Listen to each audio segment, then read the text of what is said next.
Hey guys, on today's episode, Professor Dr. Neil deGrasse Tyson is going to come in and explain why everything that happens in the the Fast and Furious series is completely scientifically explainable. That's not going to happen at all, actually.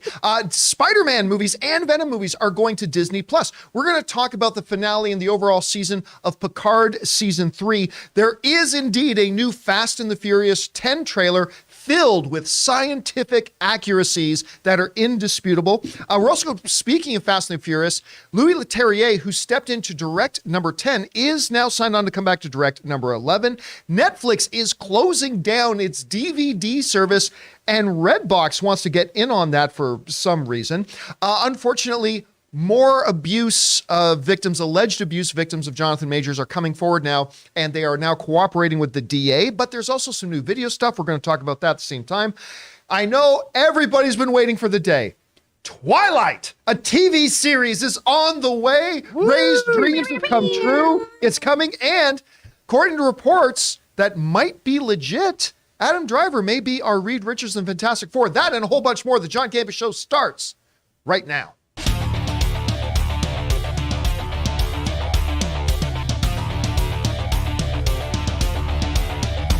Well, greetings and salutations, everybody. Welcome to the best damn movie-related show on the planet Earth, the John Campea Show, coming to you from right here on my YouTube channel, brought to you in part by our friends at Mint Mobile. And if the LA Lakers watch this show, maybe they wouldn't choke so bad. Anyway, I am, of course, your host, John Campea, and it is an awesome honor and privilege, as it is every day, to have you, our international friends, gather around as we talk about our favorite things in the world, movies and movie news, TV and streaming, not just giving you our opinions, but also giving you information and context so you can form your own well-informed opinions, whether they're the same or completely different from ours. Joining me here in the studio today, we got Ray Ora back there, sitting back there. He's so psyched about Twilight. No, I'm not. What kind of information am I giving? Huh? What kind of information am I giving that's useful to me? I'm just saying you're excited. My friend Jen is sitting back there. Jonathan Voico running the show. The delightful Chris Carr is here. And most importantly, you guys are here. Here's how today's show is going to go. We're going to break it into two parts. The first part of the show, we're going to talk about predetermined topics.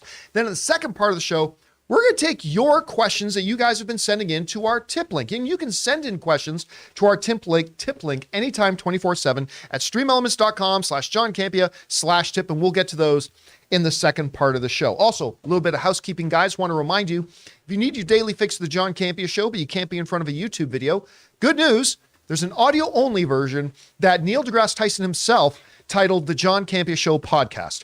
It is on any and all of your favorite podcasting apps of choice. Just go and subscribe to it today, so it'll be there when you need it. All right. With that all down, guys, let's talk about a couple things here in the first one. Oh, you know what? Before we get to the topics, a couple of announcements to make. You guys may remember a little bit ago, me, Christian Harloff, and Greg Alba of Real Rejects, we did a live event called An Evening with Campea, Harloff, and Alba, where we talked about Ant-Man and the Wasp: Quantumania. Here's a picture from the event down here. We sold it out in 3.5 days, which was great. Thank you to everybody who came out and participated in it. It was a great time. Well, we are doing it again on Sunday, May the 7th, in Burbank, California, at the same place, the Flappers Comedy Club in Burbank, California. We have now renamed it to Movie Club. We're recycling the old Movie Club name, and we're now calling these events Movie Club, and this is Movie Club, the Guardians of the Galaxy 3 edition with Alba, Campea, and Harloff. And if you guys want to come down and watch live, just like these wonderful folks did at the event, then the ticket link is now available. You can go down into the description of this video and you will find links to the tickets. Remember, last time it sold out in under 4 days, so get your tickets quickly. However, this time we're also doing something a little bit different. Now, last time, if you couldn't be there live, well, that was that. But we have partnered with the company Moment, and we are going to do this as a live streaming pay-per-view event as well. So if you do not live anywhere near the LA area, or you don't feel like some other people did last time in getting on a plane and flying down and you want to watch the event, then you can go and get your digital tickets. Remember, these are two different things. On Eventbrite is where you get your live and in-person tickets. at Moment is where you get your tickets to be able to watch the live streaming event as a pay-per-view. The link for the Moment link is also down in the description below. And we hope that all of you guys will join us for that. So it'll be a fun time. Flappers. Right. What's that? Flappers, the place to watch movie club. David Zaslav sent you that, didn't he? The place to watch movie club. So yeah, we're looking forward to it. We're looking forward to all of you guys who are going to come down and be there live. We're also, we're going to do some meets. We're going to take some photos. It's going to be a lot of fun. We hope you guys will come and join us for that. Also, one more announcement. Something that I mentioned a couple of weeks ago, and we are officially launching it today. I'm always encouraging, and I think all film fans should have either a blog, a podcast, a YouTube channel. It doesn't matter if you have 5 readers or 10 listeners or 100 viewers. It doesn't matter. But just to engage with the object of your fandom, right? And so I'm always encouraging people to do that. So we want to take that one step further. And we are launching the John Campea Show sponsorship program. And we're going to start with one YouTube channel. If you are a YouTube channel and you love doing it, you got it as a hobby, but maybe you don't know what to do to take the next step or anything like that. It's not about even growing your YouTube channel. Maybe you're just looking at ways to be better at what you're doing or how you can have more fun at what you're doing. Well, that's what we've designed this program for. So what we're going to do is we're going to select a channel. We're going to select an applicant. And what we're going to do is we're going to sponsor you and your YouTube channel for $1,000 a month for 2 months. And included in that, you are going to get over Zoom some direct coaching and consulting from myself and Robert Meyer Burnett. And we're going to meet with you a couple of times and talk to you about your channel, walk you through some things, field your questions and concerns and all that kind of stuff. So if you are interested in this sponsorship program, there is a link to this application form that you see on the screen. That's down in the description of the main show here. So go on down. If you're interested in this, click on it, fill out the application, and we'll announce the site that's going to be getting the sponsorship at the end of next week. Ray. Brain fart right now. Sorry, I forgot to put the links in the description. I'm putting them in right now, so you guys should see it. Oh, so yes, so maybe wait a few minutes and then they'll be. If you're watching this after the show is live, they're there. So thanks for the update on that, Ray. All right, with that down now, guys. Now let's get into some stuff here, and we're going to start with this. Last night, Picard season 3 had its finale. And, Picard has been an interesting show. I actually quite enjoyed the first season. I thought the first season was really enjoyable. The second season was not terrible. I'm actually, by the way, I'm actually getting notifications right now coming through of tickets being bought on the Eventbrite page. Thank you to everybody who's already buying tickets to that. All right. So anyway, season 2 of Picard came out, step backwards. It wasn't great. So going into season 3, they decided to just basically make it Star Trek The Next Generation season 8. How many seasons was Star Trek The Next Generation? In my head, I'm thinking it was 7. I might be wrong about that. But really what this season of Picard was, it was more Next Generation season whatever than it was Picard season 3. But you know what? It's been really quite good. It's been really, really quite good. Yeah. There was 7? Mm-hmm. Okay, so this has really been more Next Generation Season 8, the final frontier, really. But it's been good. At least I thought it was really good up until last week. And then I got to tell you, I wasn't thrilled with this finale. Now, let me say the thing that I loved about this season of Picard, absolutely loved about it, was I was a big Next Generation fan. So the fact that it was more Next Generation Season 8 than it was Picard Season 3, that's perfectly fine for me. That perfectly works for me. Wow, chef's kiss. I love seeing Worf coming back. I love seeing Riker back. I love seeing Deanna back. I even it's weird to see Data looking the way he does, but I even love Data and the evolution they've done with Data. I've loved all that. I got a real big kick out of seeing the Enterprise D, all that kind of stuff. And the show has been great. For the most part, the show was great. It lost me a little bit that it's the same kind of criticism that I had with some of the Star Wars stuff. A lot of member berries. And it's like, okay, so we're going back to the Founders? Okay, we're going back to the Founders. The Shrike's a great ship. Oh, and ultimately the big bad guy's the Borg. Haven't we done this 40 times already?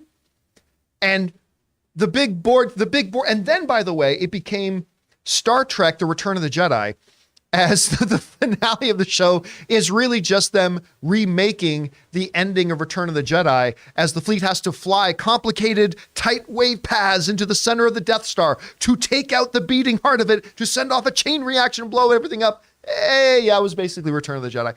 And, oh yeah, by the way, no defenses. Yeah, they didn't need to have any ships defending the big thing that would kill all the Borg. They didn't need that. And they just did some things that are really dumb. But I will say this. The ending of the ending, like the story ends with still about 15 minutes left in the show. And everything they did with those last 15 minutes had the biggest idiot smile on my face. And it was all just, again, just seeing these people together on screen again. And I knew I loved seeing Jean-Luc Picard back. I love seeing Patrick Stewart back as Jean-Luc Picard, but I guess watching them all, especially listen, I'm going to give away a bit of the ending here. Okay. So plug your ears. If we got a spoiler thing, put it up. I mean, to end this show with them sitting down playing cards, playing some version of alien poker, I guess. You could have told me that's how they would end it, and I would have gone, yeah, that's probably a pretty good way to end it. But watching it, now again, I'm saying this as somebody who obsessively watched The Next Generation, and I grew up watching that show. Watching them do it and seeing these characters you've known and love for so long and all that kind of stuff, and it sparks them to do. And by the way, killer post-credit scene. I won't say what the post-credit scene was, but the killer post-credit scene. I love the post-credit scene personally. Now, for me, Picard season 3, and we can take the spoilers alert down now. For me, Picard season 3 is a continuation of Star Trek really being on a roll. Particularly with, I still think, and I do still believe,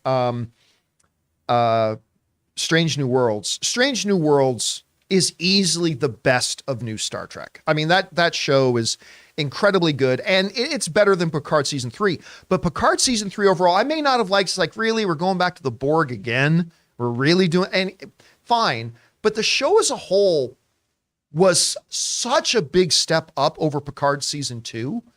It was such a big improvement over Picard season 2. And they gave some depth to it. There were some great callbacks to the old Next Generation stuff, while also really keeping their feet firmly planted in quote unquote current Star Trek. I just thought it was a win. So like the last couple of Star Trek things I've seen, Strange New Worlds, Picard season 3, to me, they're definitely on a roll. Again, I don't think they stuck the ending particularly well in Picard season 3, but the emotional ending of it, what's it called? The prologue? Mm-hmm. Is that the right word? Yeah. The prologue, if you will, of Picard season 3 was so beautifully done. It was beautifully done. And when the credits rolled, I just realized I'm sitting there with this giant idiot grin on my face. I really, really enjoyed it. Chris, I don't know. Were you watching Picard season 3? I don't think you've mentioned it. I haven't watched any of this season, so. But you've seen the previous seasons. Now I know, seasons. because I can't mute when I'm in here. Well, I didn't tell you anything about the plot. Now I know what that one thing is. That's horrible. No, it's I revealed nothing of the plot. No. It's one of those things too where this is so ridiculous. I had the mildest inconvenience of getting kicked out of Paramount Plus and going, I didn't write down my password, and then we just started going to watch other things, and we never tuned back in. Never got back to Paramount Plus. Yeah, the first season I loved of Picard. I thought it was fantastic. Season 2, honestly, some of the stuff that was initially happening with the Borg, I thought was really interesting, especially because the actress who recently passed, I thought she did such an amazing job and was doing really cool stuff. And then it kind of went off the rails for me, and I just got really uninterested. I love Alison Pill, but once she started like doing the musical number, what? That didn't work for you? That truly shockingly for me. I was just like, what the hell is this? So I kind of wasn't really jazzed about seeing this, but I'm really excited to hear from you. And obviously Rob has been gushing about this season too. I think he's watched it like 5 times already somehow. Yeah. For me, the last 2 episodes lost some momentum, but the the bow they put on it at the end, because it's not just the poker game. It's more than that, and they just do it. It just felt. You know what? Honestly, I could have watched if they announced tomorrow that they were putting out a secret surprise episode 11. Ooh. And it was just all prologue stuff with what, the gang is now all doing after the events of Picard season 3. Oh, epilogue. I steered you wrong. It's epilogue. Prologue is what happens Yeah. before. Epilogue. You're right. Thank you. I would totally watch it. I would count down the days till next week to watch that episode. So anyway, guys, question is for you. Did you watch Picard season 3? Maybe you're not a Picard guy. Maybe you gave up after season 2. What did you think of it? What do you think of the role that Star Trek seems to be on right now? Whatever you guys think, jump down into the comments section below and let us know your thoughts. All right, guys. With that down, let's go on to this, shall we? There's a little bit of confusion in the world of Marvel, casual Marvel fandom, casual Spider-Man fandom. So a lot of people might think, well, wait a minute. Spider-Man's a Marvel character, right? How come when I load up my Disney Plus, I ain't seen no Spider-Man, at least not much Spider-Man? What's going on here? Well, the people at Sony have heard your cries, because apparently I got an email this morning that came out from the promo departments over at Disney to let us know that Spider-Man films and Venom movies are coming to Disney Plus. Now, not all of them, but the good chunk of them. Take a look at this. It's being reported that Spider-Man, the original Sam Raimi 2002 Spider-Man, is going to be available on Disney Plus on April 21st. Spider-Man 2, the 2004 film, will be available also on the 21st, as will Spider-Man 3, the 2007 version, will be as well, along with Andrew Garfield's The Amazing Spider-Man from 2012. No mention of The Amazing Spider-Man 2. That's okay. We don't like to mention that. we don't talk about The Amazing Spider-Man 2.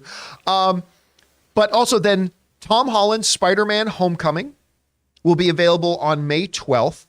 And then the first Venom film, which I really like, is also going to be available on May 12th. Now, I don't know if Venom 2 is already on there. I don't think it is. I don't know where the other two Tom Holland Spider-Man films are currently streaming, but it's only going to be a matter of time. Now, a lot of people may ask, well, why hasn't Disney put these movies on earlier? Because, and I know a lot of people forget this, Disney is not in charge of the Spider-Man franchise. Sony decides where the movies go. Sony, as the distributor, remember, there are two key players in a movie getting made. There's the production company that makes the movie, and then there's the distributor who decides what to do with it.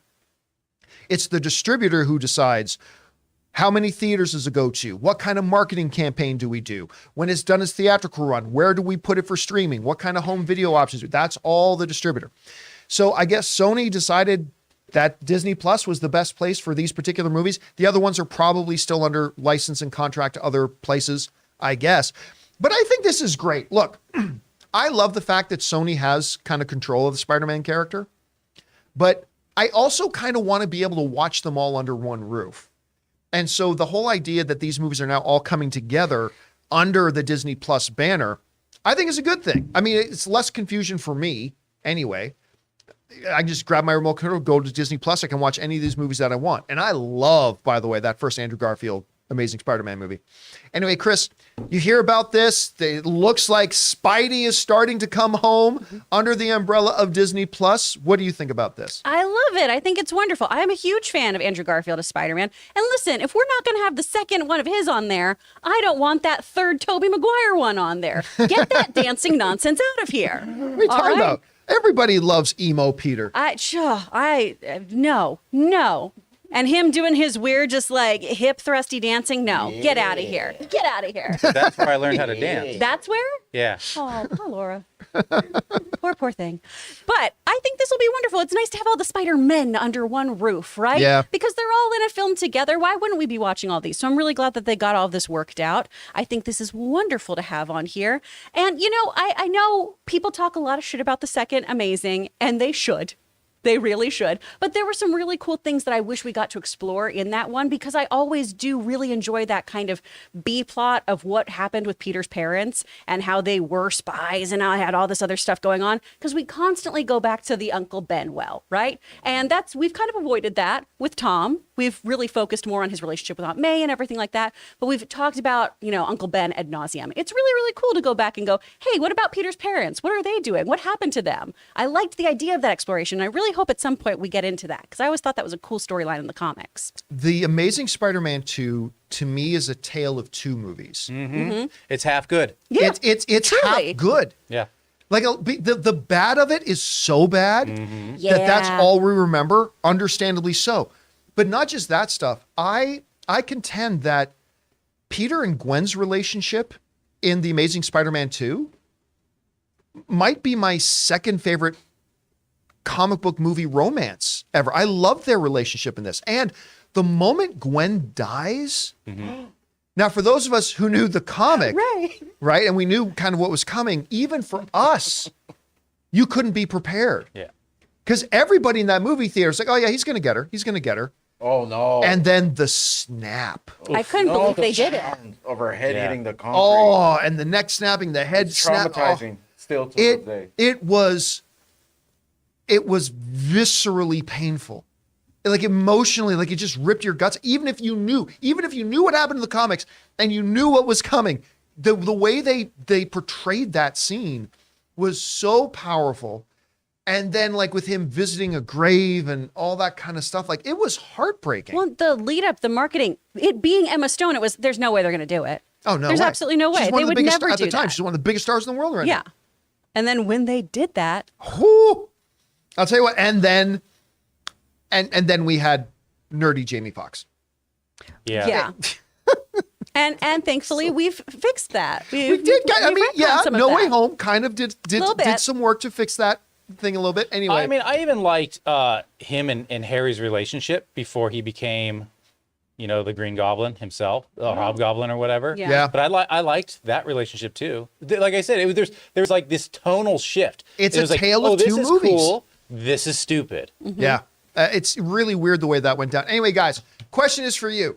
What do you think about this? It looks like the Spider-Man movies and Venom are starting to make their way over to Disney+.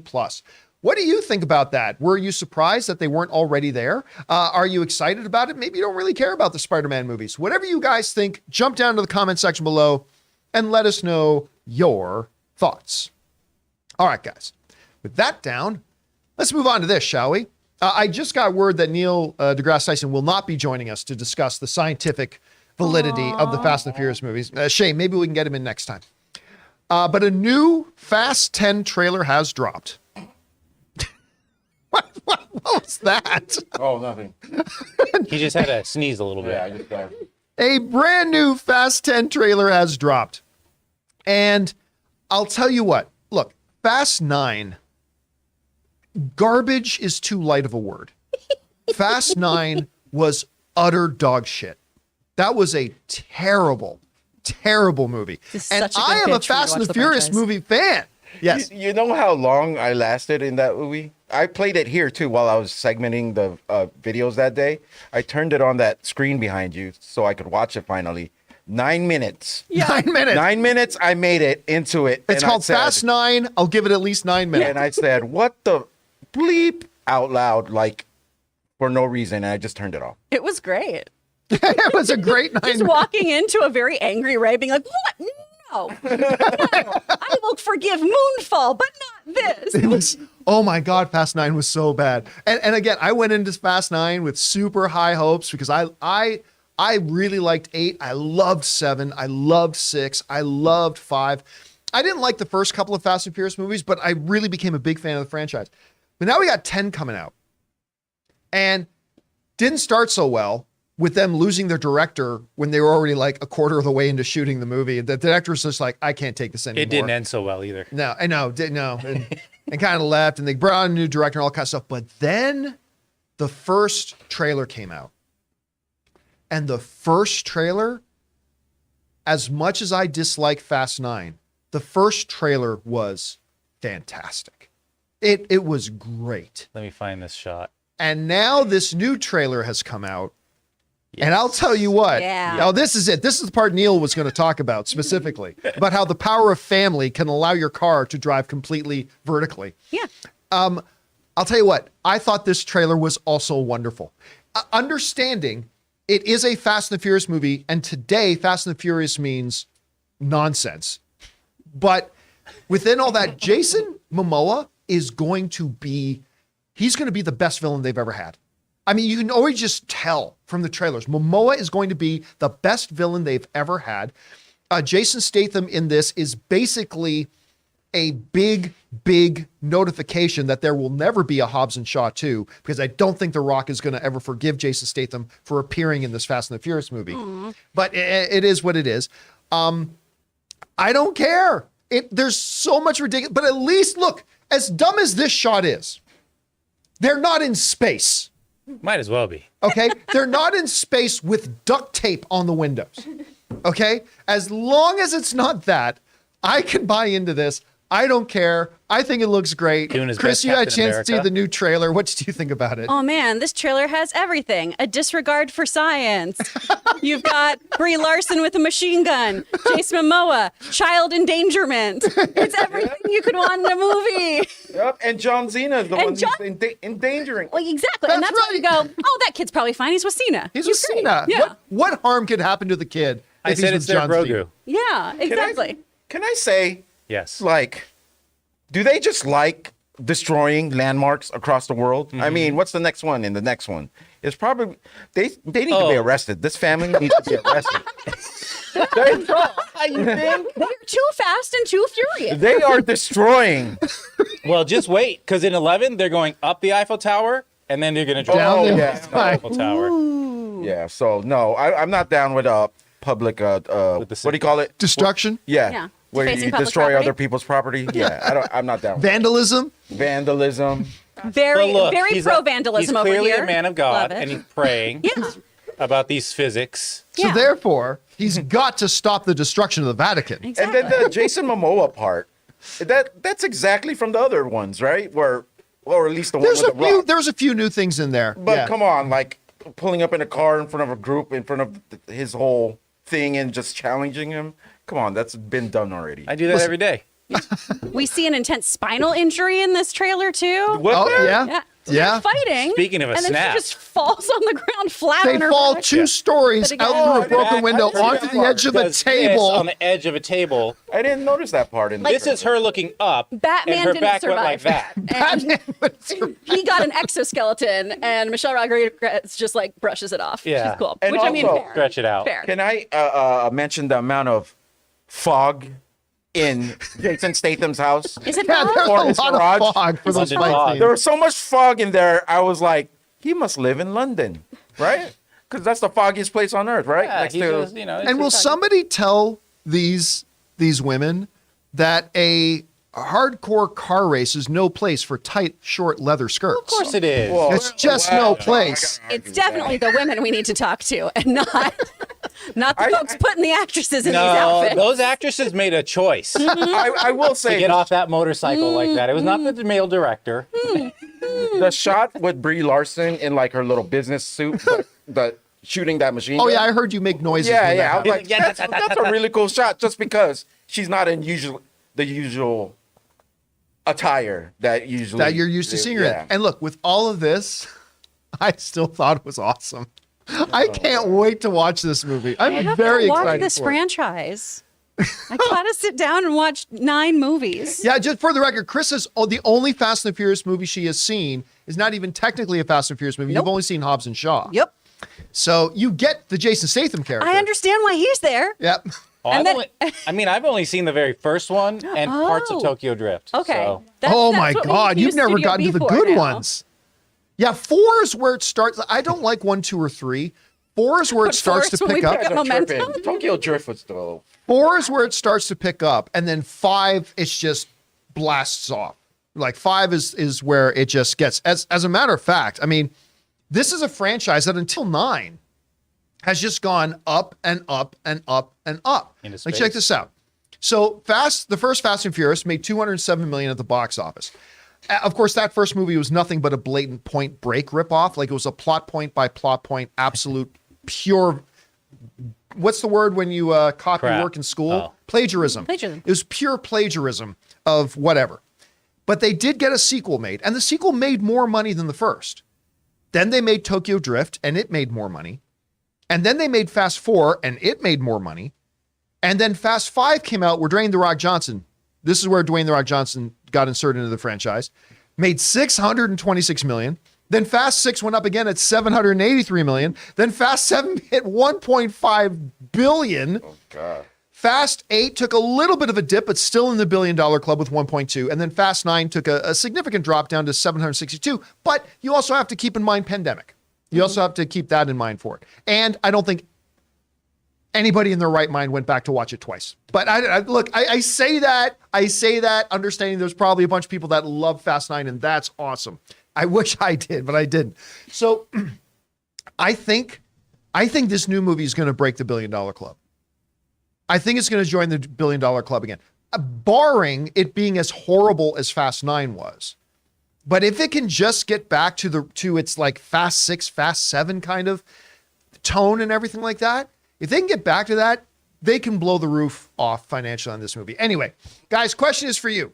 What do you think about the new Fast and the Furious 10 trailer? I think it's glorious despite all of its ridiculousness. Maybe that's why I like it so much. Whatever you guys think, jump down to the comment section below and let us know your thoughts. All right, guys. With that down, let's stay on the topic of Fast and the Furious here for a second, shall we? And go on to this. Now, of course, we just talked about it. The Fast and Furious director who had been with the franchise for a bit just decided after they'd already started shooting the movie, he had had enough and he walked. And clearly there was a relationship break there. But so who do they have come in?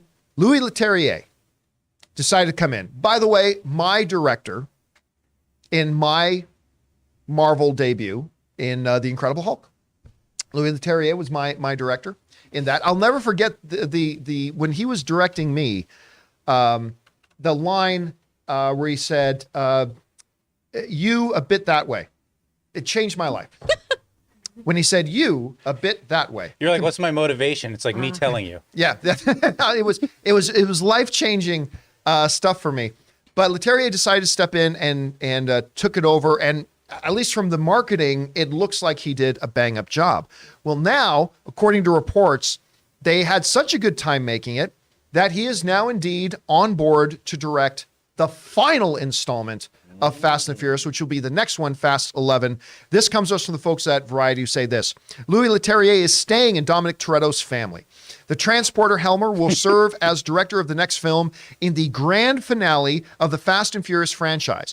The new project will serve as a companion film to Fast 10, the 10th title in the Vin Diesel series, which opens May 19th. So clearly, they all had a pretty good time making it, and he decided to come back and do more, which is great. And listen, when you think of Louis Leterrier, not only has he done Hulk, listen, he's done some great stuff. Like some great stuff. Dark Crystal. The Transporter movies, I think, were a lot of fun. None of them were Shakespeare, but the Transporter movies were fun. Unleashed in 2005, I enjoyed Unleashed. I thought that was good. Then, of course, his magnum opus, The Incredible Hulk, in 2008. Clash of the Titans, I didn't love. No, I didn't love that one. Of course, he did Fast 10. I like the Brothers Grimsby. I was never a big fan of Now You See Me, to be honest, but he was the director of The Dark Crystal on Netflix. Yeah, Age of Resistance. The Age of Resistance, which I am still outraged, I say, baby, that they canceled after one season. That Dark Crystal series that he did was fantastic. Listen, this guy, though, knows action. He knows how to do action and make things exciting on screen, and hopefully he brought that over to Fast 10. Anyway, Chris, you hear they decided to re-up with Louis Leterrier. He's going to come back in and do 11. What are your first thoughts on that? I mean, that they all must have meshed really well together on set, and that they believe in what he's done in Fast 10. I love Age of Resistance. I think it is a criminal offense that show was canceled after one season. It was so good. They were getting Emmy nominations. I mean, I don't understand what Netflix is thinking sometimes. That show is incredible. If you have not watched it, please go watch it. It's one of the rare things where it surpasses its original material. It's so, so good. I love it. So it makes sense to me that he's still part of this. If they've all worked really well on set together, he's got a background with those Transporter films that makes sense for the Fast franchise from what I know of it. So it seems like they all are really gelling, and hopefully they'll continue making some great films that you all seem to like so much. All right, guys. Question is for you. Louis Leterrier is coming back after doing Fast 10 that we haven't seen yet, and he's going to do the final chapter in the Fast and Furious franchise with part 11. What do you guys think about this? Do you like his previous work? Do you hate his previous work? Is he a mixed bag for you? Whatever you guys think, and do go and watch that Age of Resistance Dark Crystal show on Netflix. It's brilliant. Jump down to the comment section below and let us know your thoughts. All right, guys. With that down, let's get on to our Mint Mobile hotline question of the day. If you guys have a question for our show and you'd like to hear your voice on our show, go ahead and call our hotline number anytime, 24/7 at, Find it. Here we go. at 951-268-4259. Leave your message there. Maybe you'll hear it on the show. And today's question is asking about what's going on with Netflix. Check it out. Hey, John and crew, this is Nathan. I'm not sure if you guys have talked about this on the show yet, but Netflix is shutting down their DVD side, DVD mailing service side of their company, and the Redbox CEO said that he wants to buy it, but hasn't been in contact with Netflix yet. I was wondering if you think that's something that might actually happen, and if you think that that might be the boost that Redbox needs to become popular again. So, love to hear your thoughts. Thanks. All right. Thanks a lot for calling that in, Nathan. Yeah, listen, Netflix, it's easy to forget that Netflix started as and became a giant as a DVD company. And it was the greatest thing ever. I remember as a movie fan, the idea as a movie fan who would 3 times a week go to Rogers Video or Blockbuster or whatever with my buddies and stuff like that, or if I was dating somebody at the time, and going and picking out movies. But the ability to just jump onto a website, Netflix's website, create a queue, like of all the movies you want to watch, then pay, what was it, like $19 a month or something like It that? ranged. I don't know. My parents were the ones paying for it. Yeah, well, I'm going to thing. guess like, there was a range. You could have like a 1 DVD package, a 2 DVD package, or a 3 DVD package. At one point, I went to 5. Did it go up that high? Yeah, because I wanted to binge 24 like we were talking about. And basically what that meant was a 1 DVD package meant you could have 1 DVD at a time. So Netflix would go to your queue that you created, and whatever movie was at the top of your queue, if you had the 1 DVD package, they would mail that out to you. And you'd get that glorious red envelope that would show up, and that was your movie. Now, if you had the 2 DVD package, they'd go to your queue and see the top 2 films in your queue, 3, 4, 5, so on and so on. And then when you were done with it, you would mail them back. And once they got them back, they would go to your queue, see what are the next movies on your list, and mail them out to you. It was great. It was absolutely great. It reminded me of I when always love this one. I told an 18-year-old that they used to get Netflix delivered to me in the mail, and I'm pretty sure he thought I was lying. It's true.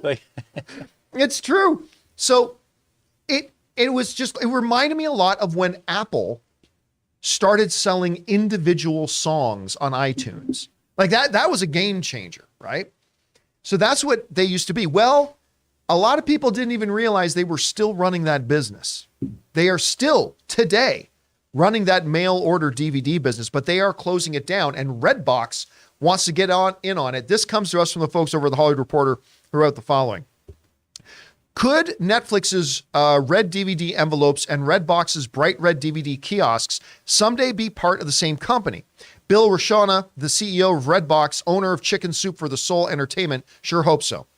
I'd like to buy it, the CEO over at Redbox said of Netflix's DVD business in an interview with the Hollywood Reporter on Wednesday. I wish Netflix would sell me that business instead of just shutting it down. Redbox is already the biggest DVD rental company in the U.S. with a network of some 32,000 red DVD kiosks across the country. Just this week, it announced plans to add another 1,500 kiosks at Dollar General stores. They say the Dollar General stores are some of the company's most profitable. Okay, so he goes on to say that he's approached Netflix in the past asking if Redbox can buy their DVD business. Now, I don't know what that would entail, if it would mean buying their inventory of all these DVDs, if Redbox would want to get into the mailing aspect of it like Netflix had done. I'm not quite sure what it was. But in the question of, could this move, if Netflix did decide to sell their DVD business to Redbox, could that make Redbox popular again? And the answer is, nothing will make Redbox popular again. Physical media is dying. And nothing is going to... What you're seeing right now is the last gasps of a particular industry, the DVD industry. The last gasps. There's only a few drops of water left, and these companies like Redbox are scurrying to try to get as much of those last drops as possible. But at some point, those last drops are going to be gone too. Right? So could it be beneficial for Redbox to actually acquire Netflix's business? Yeah, it would be beneficial. It would keep them going for a while longer. Not indefinitely, but it would keep them going for a while longer. But Netflix is not going to sell it to them. And why not? Why not sell it to them? Instead of just shutting it down, why not get something for it and sell it? There's actually a really good reason why. Now, to get that reason why, let's look at a little bit of a history of Netflix here, shall we? So here's a bit of a history. So 1997, Netflix is founded, and in 1 year later, in 1998, they start their DVD mailing business, again, which just kind of changed the game. And they grew and they grew and they grew to, in 2007, they hit 10 million DVD subscribers. 10 million. Now understand, in 2007, if it was like $20, depending on how big your package was, let's say the average was like $15, right? The average customer was spending $15. That's $150 million a month that they were getting. That's like $1.8 billion a year for a little startup company that grew into that. Now, here's the problem though. Fast forward to 2021, their DVD revenue went from like $1.8 billion a year to $187 million a year. The following year, in 2022, that dropped again down to $146 million. Now, understand this though. While their DVD business was making $146 million, their streaming business was generating $30 billion. That's a discrepancy. There's a little bit of a gap there. So Netflix is listening. We have two main arms of our business. We have our streaming and our mailing DVD. The mailing DVD generated not 146 million in profit, 146 million in revenue. Whereas our streaming revenue, they were still losing money at the time, but their streaming revenue was $30 billion. Clearly, one matters and one didn't. Now, earlier, just the other day, Netflix announced that they were going to end their DVD business by September. So if you're still a member of their DVD shipping business, you're still in luck until September, but then they're just shutting it down. So why, when you look at these numbers and you look at this rundown of the history of Netflix, why wouldn't Netflix just sell off? I mean, look, what can they get? Like maybe 200 million?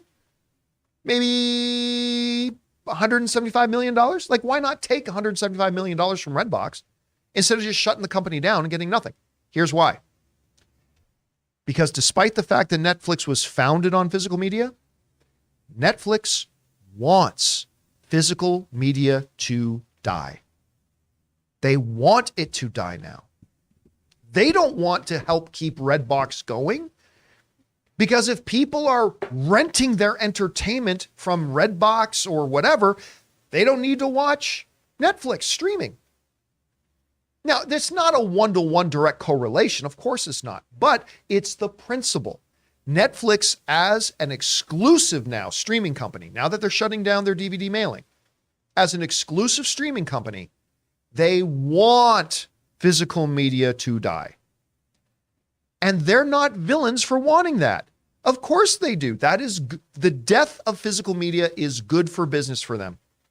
Again, just look at it. When they hit their pinnacle in 2007 with 10 million DVD subscribers, generating $1.5 to $1.8 billion in revenue a year. That's adorable. That's cute. We now generate 30 billion or more every year in revenue.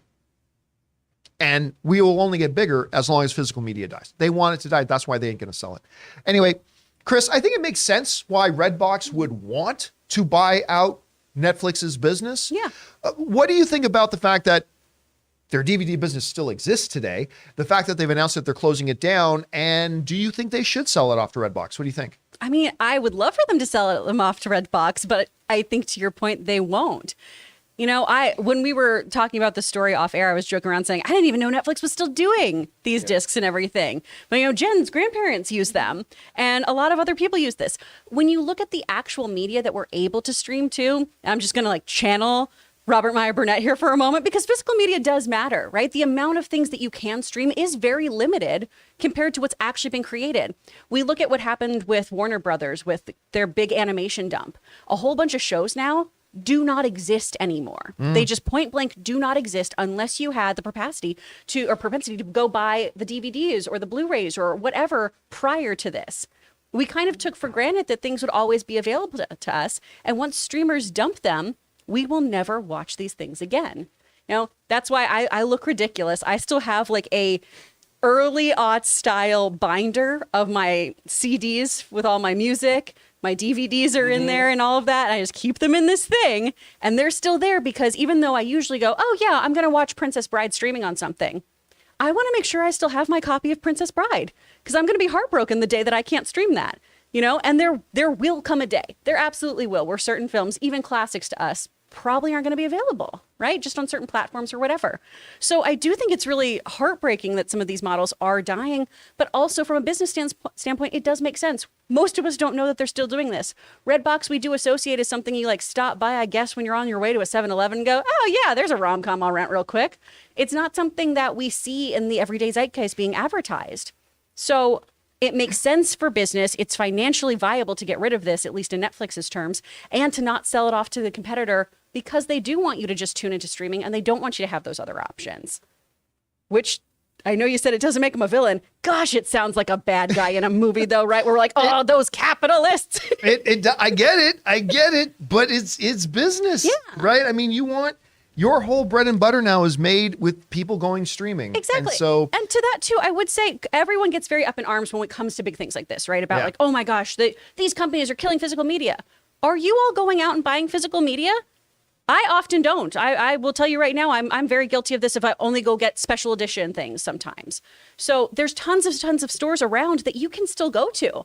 But Blockbuster, for the most part, died because we all found this to be much more convenient. Yeah. So you can't have this outrage about physical media going away while you're not supporting the physical media being there. So if you still want these things, just go out and get them, you guys. You're going to be a little inconvenienced, but then you're going to have it. You raise the ultimate point. It is not these companies that are killing physical media. You killed physical media. I killed physical. We all kill physical media. Listen, companies want to make money. They will go wherever there is money to be made.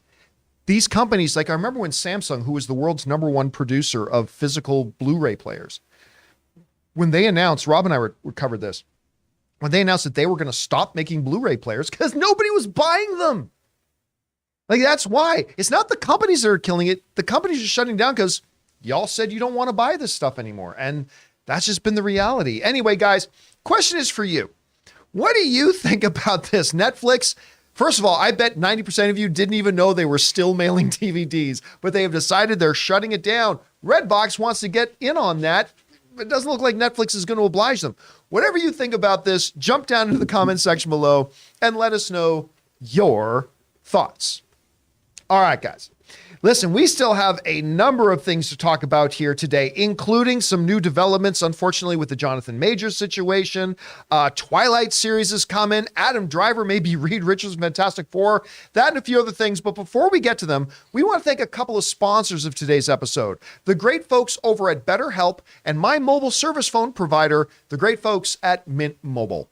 Guys, we want to thank a sponsor of this video, BetterHelp. Getting to know yourself can be a lifelong process, especially because we're always growing and changing. Think about it. The person you were 5 years ago is not the exact person that you are today. Therapy is all about deepening your self-awareness and understanding, because sometimes we don't know what we want or why we react the way that we do until we talk things through. BetterHelp connects you with a licensed therapist who can take you on that journey of self-discovery from wherever you are. And guys, striving for better mental health is something we should all aspire to. I've talked about this before, but when somebody goes to the gym, we applaud them for getting out there to improve their physical health. Well, it's about time that we start looking at mental health the same way, not just by encouraging the people around us to look into therapy, but by also taking the step to take care of our own mental health as well. So listen, if you're thinking of starting therapy, give BetterHelp a try. It's entirely online, designed to be convenient, flexible, and suited to your schedule. Just fill out a short questionnaire to get matched with a licensed therapist, and you can switch therapists at any time for no additional charge. So discover your potential with BetterHelp. Visit betterhelp.com/Campea today to get 10% off your first month. That's BetterHelp,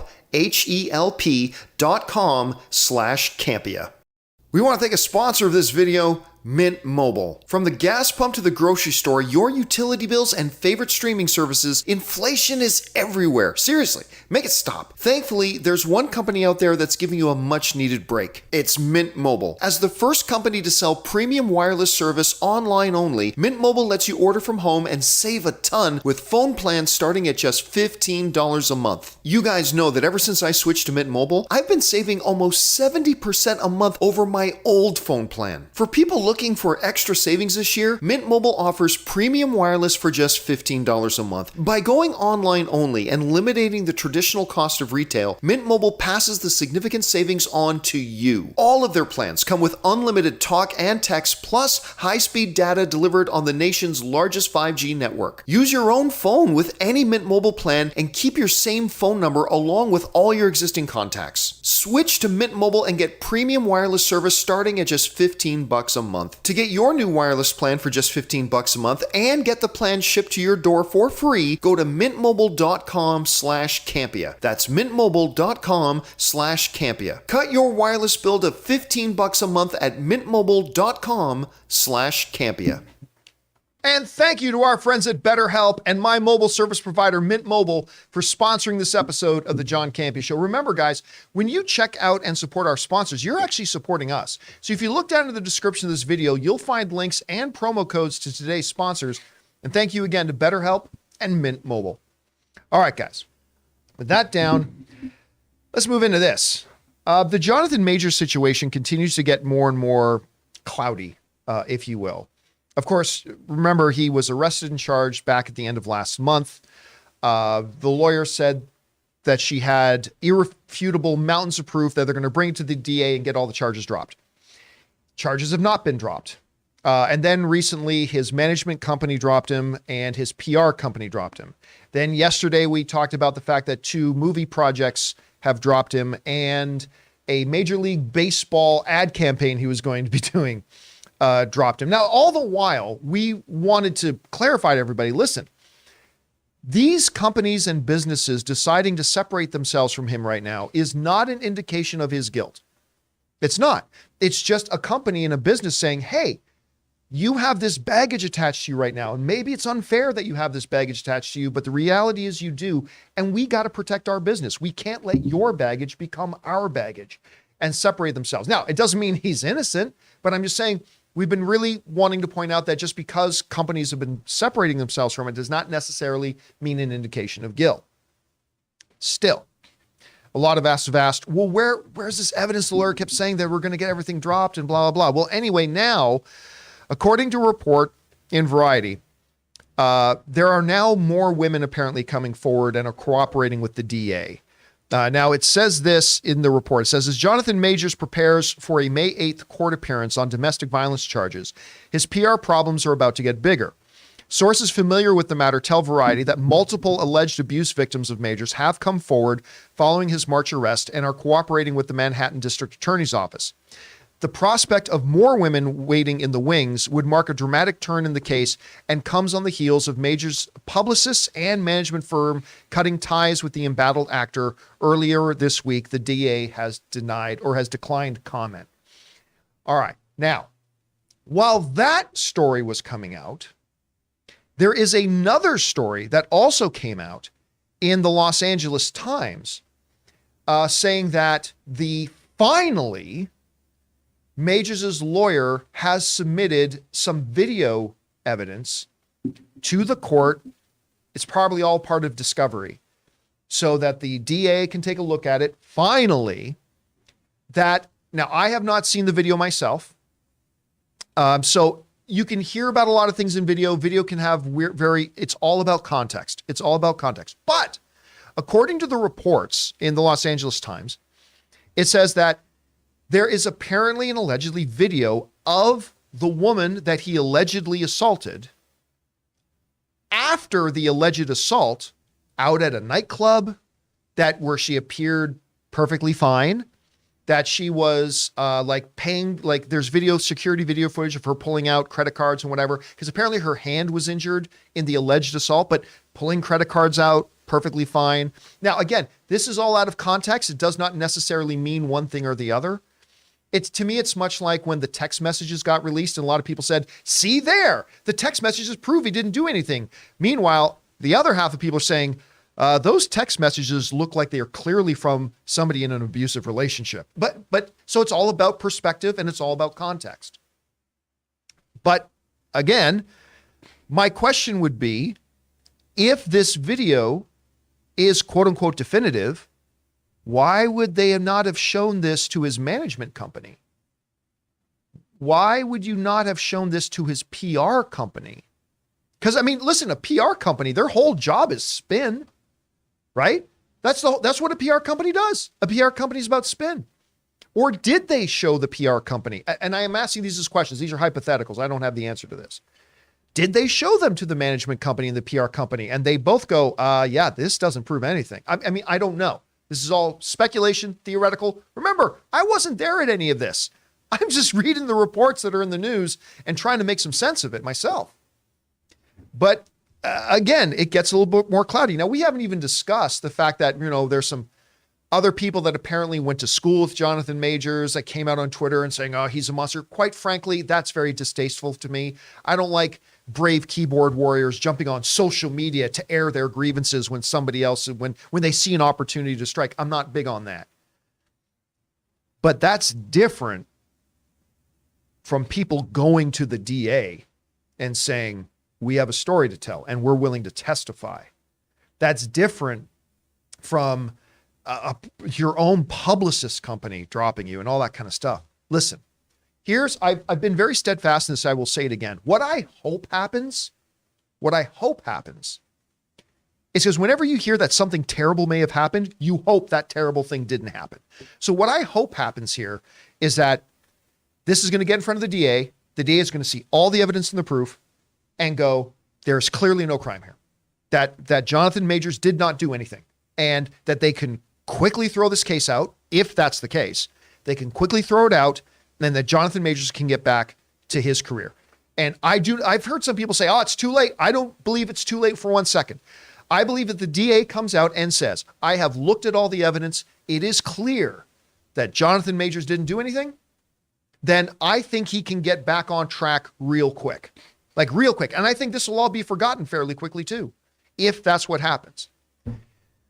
If not, if the DA has seen this video evidence and all this kind of stuff and still says, nah, there is still a case here to prosecute, that becomes problematic. And again, it puts the clock on Disney to make a decision to either come out and reassert their support of Jonathan Majors and say, Jonathan Majors is our king. Or it puts a clock on them to say, listen, Jonathan's got stuff to deal with, so we are moving on, and we want to introduce you to our new Kang, John Boyega, or whatever, right? Something along those lines.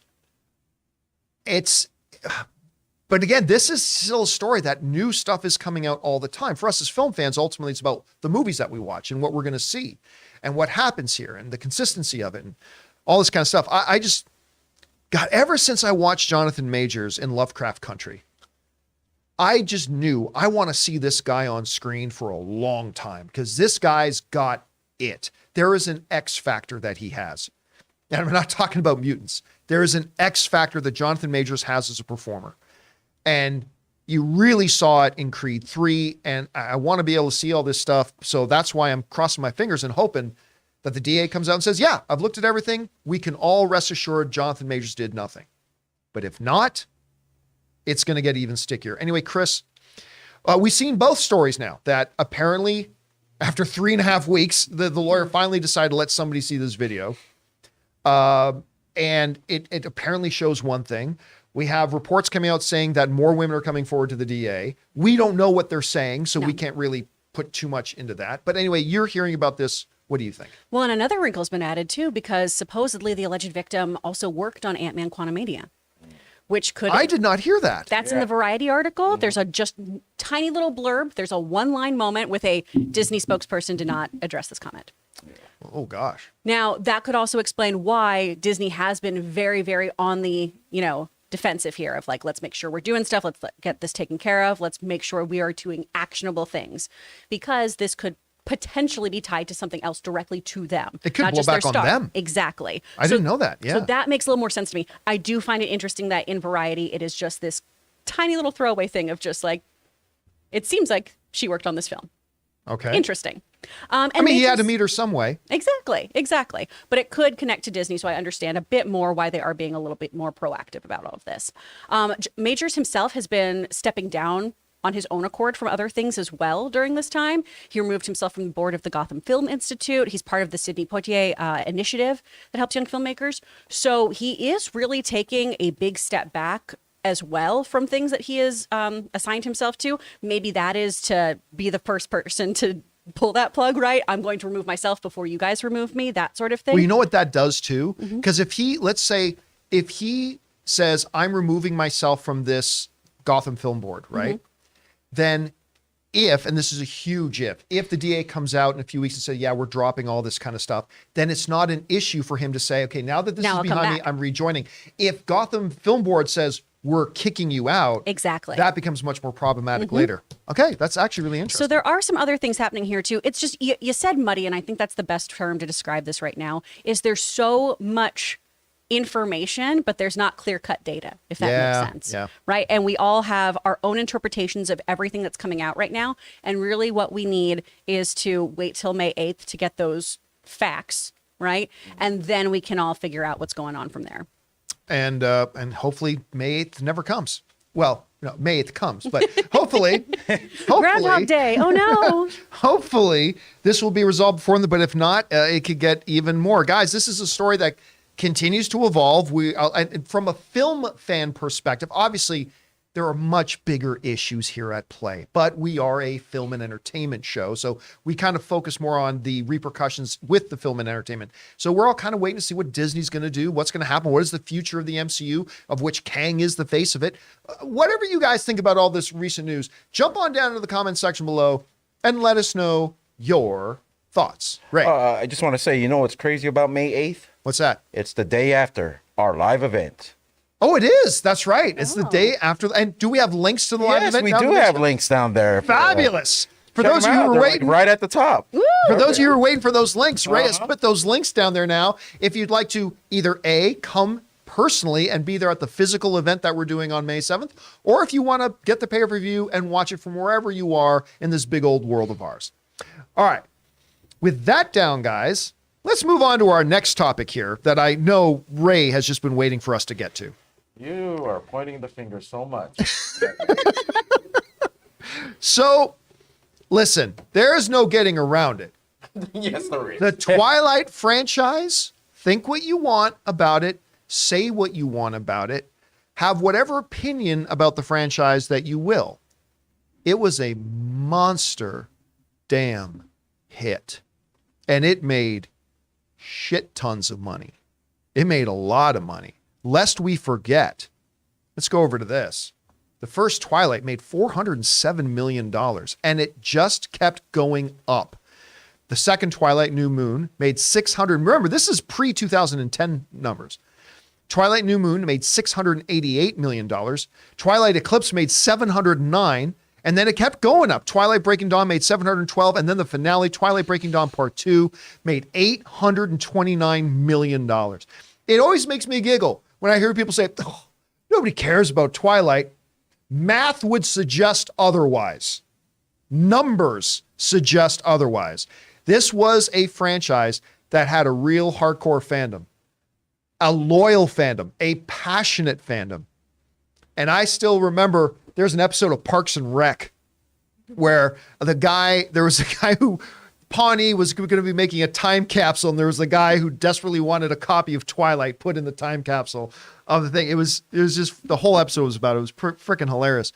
This was a very popular, listen, I went to the premiere of a couple of these, and I have been to Star Wars world premieres, all right? I have pulled up, I remember me, Anne, Harloff, Ellis, we took a limo to one of the Star Wars premieres, right?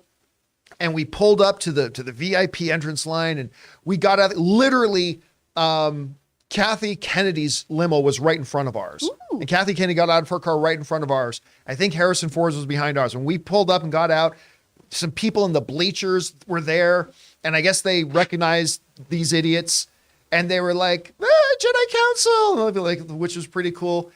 And that did not compare to the rabidness of the Twilight fans that were at the Twilight world premiere. That stuff was nuts. Like just nuts. Those people are passionate. Well, Lionsgate has been trying to find ways to recapture the gold and the magic from a couple of those YA franchises, Hunger Games and Twilight. Well, we got a new Hunger Games movie coming. Hunger Games, Snakes and Ladders or something. I still can't remember the name of it. What is it? Shoots and Ladders. Shoots and Ladders. What? I can't remember what the name was. A song of Songbirds and Snakes or something? And ballads of snakes. A ballad of songbirds and snakes. Whatever. Yeah. So and it looks like they're jumping on the Twilight train again, because word has come out that Lionsgate is developing 11 years after the last Twilight movie came out. They are developing a TV series. This comes from the folks over at Screen Rant who said this: a Twilight TV show is officially in development from Lionsgate based on the best-selling book series by Stephanie Meyer. Is it Meyer or Meyer? I'll go with Meyer. Meyer. The Twilight Saga movie franchise began in 2008, introducing the world to Kristen Stewart and Robert Pattinson, a.k.a. Batman, as the human Bella Swan and vampire Edward Cullen, two star-crossed lovers in Forks, Washington. Despite garnering generally negative reviews from the critics, the 5 Twilight movies were a massive commercial success that collectively grossed more than $3.4 billion worldwide. Now, look, the question then becomes, what are they going to do? There's 2 paths they can go with this Twilight series, and they're not saying yet what it's going to be. Path number 1, the path that Warner Brothers is taking with Harry Potter, which is, let's redo the original story. Let's get in a younger cast. Let's redo the story of the original books and retell the story of Twilight. That's a totally valid approach that they can take. The other approach they can take is the approach they seem to be taking with Hunger Games.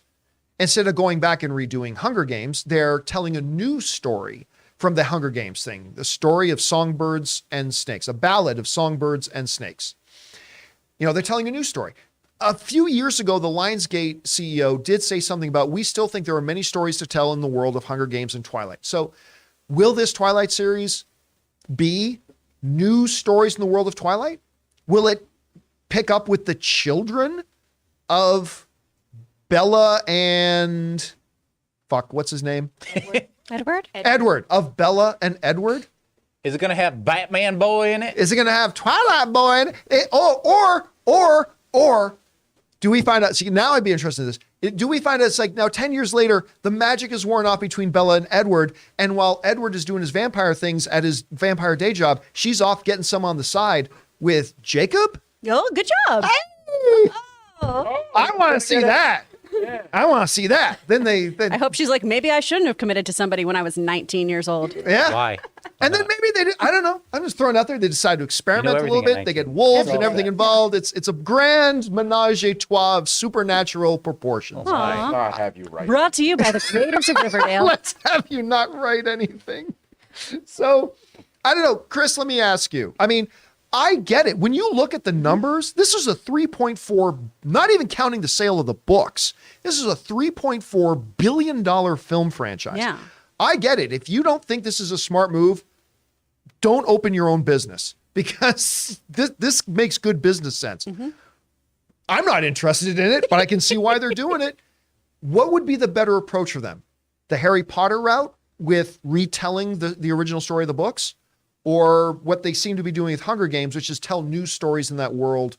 What do you think the approach should be? Ooh, that's a great question. I don't see any of these actors being involved in this. Oh, I can't. Because, No, I you know, can't see any of them coming back. You don't think Batman Boy wants in this? Batman Boy does not. What's Jacob's? What's Taylor that? Lautner. Yeah. You know what? I've be always interested. liked He that might do kid. it. He'll He be might there. do it. I've always liked that kid, and I bet he would come Yeah, back for he had a it. bit of a- Somewhere doing backflips. He had a bit of a failure to launch, and I do quite like him. Sure, girl and lava boy, come on. But I mean, Robert Pattinson hates these movies so much. The commentary on these is hilarious of him just being so angry about it. I was late to the Twilight game. I didn't watch this, I don't think, until right before the pandemic or during it. And so I just got very drunk and watched these films and was terrified of that baby when it showed up. I would really like this show to be about Charlie Swan, Bella's dad, because what the hell? Oh, I He loved is him. treated like dog shit in this series. Oh, yes, he is. And everyone's just like, don't worry about your kid. And he's like, why has my daughter been in like Bora Bora or wherever for weeks on end? Like, what's happening? Why is she sick? And they're like, don't worry about it. She's fine. Why does my daughter have a newborn baby that's 5 years old? Don't worry about it, Charlie. It's fine. It's all good. It's fine. Don't worry. I mean, I think you have to go back to the original story probably and re-explore this, much like they're doing with Harry Potter. I think you also need to give Bella a little bit more agency this time around, because so much of those movies and those books are her just being like, if I can't be with Edward, I'm going to try to kill myself. Oh, it was so fucking annoying. Yeah. It's just...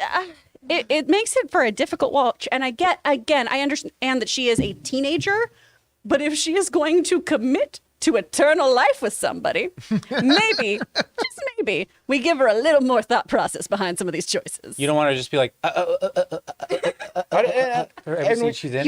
You bring in vampires. skin I don't know cold if you as can do ice. that anymore. You- Like vampires. You're a naturally pale. Oh, they're doing Blade. You I can't know think- I was about to say that's the only vampire I care about right now. It's Blade. They will make you care about these vampires, Ray. You know, the only interesting thing about these movies Blade's gonna be in this was the rivalry between wolves and vampires. That And the was soundtrack. interesting. Yes. But it didn't go. You know, it wasn't Soundtrack like was banging. it didn't play out the way it should have in Yeah. my head or on You said that right. or whatever. the way it should have gone. Yeah, it should have been more. My like- head.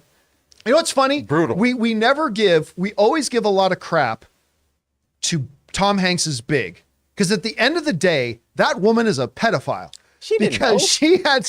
I know she didn't know, but ignorance is no excuse to break the law. She ended up having sex with, how old was that kid in that Josh movie? Baskins? Yeah, how old was He Josh? became a national hero Ray, yeah. to all men.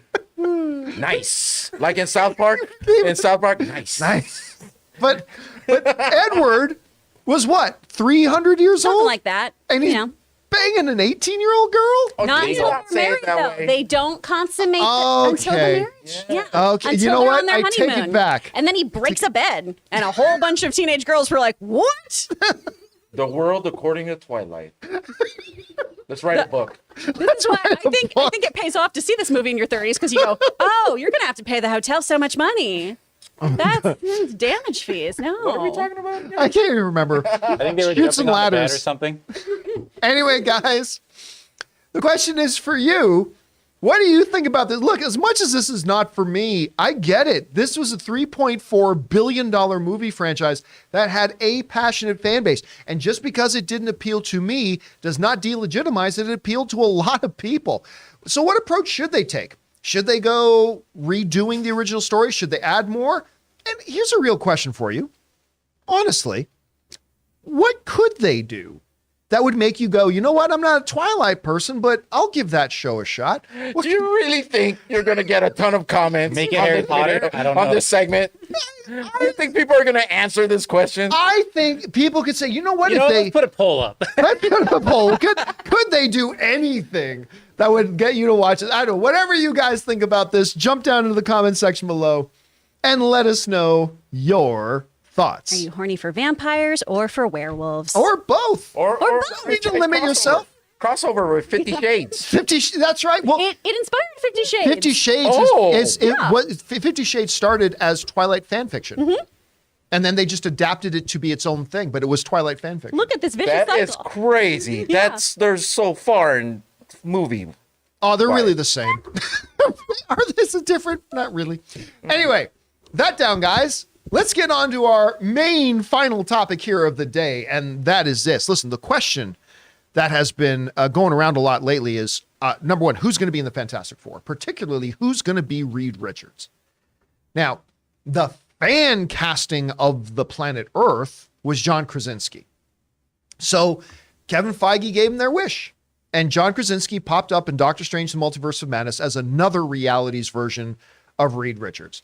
Now that didn't disqualify him from being Reed Richards moving forward, but they were pretty quick to say that it was a last second thing. They just thought it would be fun for the fans because the fans wanted it. And maybe for whatever reason, Krasinski's not available or not interested in doing it full time. They gave the fans kind of what they were looking for and they popped him in there as a cameo. But they have insisted, even though I haven't always believed it, but they have insisted that he's not going to be Reed Richards moving forward. I still think there's a chance he is. That being said, there have been several names that have popped up. Some of the hotter names that got some traction was the guy from the Netflix show You. Penn Badgley? Yeah, Penn Badgley. He's good. I great. sat down because ever since he got rumored, I sat down because Ann watches You. I never did, but I sat down and watched a couple of episodes. He's good. He's got a really strong screen presence. And you put a little gray on the sides there, I could see him as a Reed Richards. At any rate. But a while ago, one of the names that started getting tossed around was Adam Driver. Now, when his name started getting tossed around a bit, a bunch of people thought that they were talking about maybe Dr. Doom. And hey, listen, I could totally see an Adam Driver as a Victor Von Doom. I totally could. But that simmered. And now there is a new report that has come out that has some legitimacy to it and that I found out something about, and I'll follow that up in a second, that is claiming that Adam Driver is not only in consideration, but that he may be in final discussions to lock down being Reed Richards in the Fantastic Four. Now, this comes to us from the folks over at Comic Book, or CBR, who wrote, a new report claimed that Adam Driver is in final talks to star in the Marvel Cinematic Universe Fantastic Four reboot. According to reputable scooper Daniel Reitman, Driver is currently finalizing a deal with Marvel Studios to play the Fantastic Four's Reed Richards. All right. Now, right off the top, it needs to be said that this is not the Hollywood Reporter. It is not Variety. It's not Entertainment Weekly. It's an independent. Now, Daniel's got like 300,000 followers on Twitter, but it's an independent scooper who does have a history of getting a number of things correct. Not everything, but a number of things correct. Now, what I will often do is when a report about something comes out and it looks like there could be some legitimacy, I'll put out some feelers myself. I know a number of people in the studio system and producers, whatever. I am a fucking nobody, so 9 times out of 10, they never respond. But 1 time out of 10, every once in a while, they do. So I sent out a note and to somebody who's quasi-connected to the situation, and I asked, is this real? Is this true? I never got a detailed response. The response I got was simply this. I know he has met with them. Now, did not say he is definitely Reed Richards. Did not say, hey, he's definitely in the movie, but he's going to be this character. Didn't say any of that. But what I did get, what I can confirm and what I know now as fact, and only know to this limitation, is that he has met with them. So knowing that, and then you look at what Daniel said, I'm not going to sit here and proclaim that this is true. But I think there's enough possibility here that it's accurate, that it warrants a discussion. Would Adam Driver be a good choice to play Reed Richards? You're damn right he would be. Adam Driver is a fabulous performer and actor. And if you can bring in this caliber of a guy who, quite frankly, you need to get an actor who can give off this presence that they're the smartest guy in the room. I think Adam Driver can give off that presence really easy, that he's the smartest guy in the room. And lest we forget, he's not just the Star Wars boy. All right, take a look at this. Adam Driver has 2 Academy Award nominations. He has 4 Emmy nominations. Yes, of course, he was in the Star Wars films. Yes, but whether you loved or hated them, he was great in the House of Gucci. He was fabulous in House of Gucci. Everybody was fabulous in the House of Gucci. In their own movies, they were great. Very different from each other. So, of course, we got the Star Wars movies, House of Gucci. He got an Oscar nomination for Marriage Story. Look, I know Marriage Story, people who like fun, action, exciting kind of movies, maybe you didn't watch Marriage Story. If you want to know how good of an actor Adam Driver is, watch Marriage Story. Watch him and Scarlett Johansson act opposite of each other. It's a clinic. It's a pure, unbelievable joy to watch, even though it breaks your heart the entire time. And then if you really want to know how good he is, then go watch him in Black Klansman. Black Klansman is a magnificent film that won a couple of Academy Awards. He's absolutely incredible in it. And I love, totally different character for him. I loved him with Daniel Craig and Logan Lucky. He was so good in that. Of course, Girls was a pivotal kind of a marquee show for HBO for a long time. And I even really liked him in 65. I know a lot of people didn't like 65. More power to you. 69 was better. I did. 69 was better. Taylor, is that but you? 65 was really damn good. Yep. I liked him a lot. This guy's a powerhouse. He is a pure powerhouse. And if you're Marvel and you can get a guy of this pedigree right now in a time when Marvel at least appears to be on a bit of a decline, it would make such a massive statement if you get a multi-time Oscar nominated, Emmy nominated, like world-class, top of his game kind of actor like Adam Driver to come in and be Reed Richards. You do it.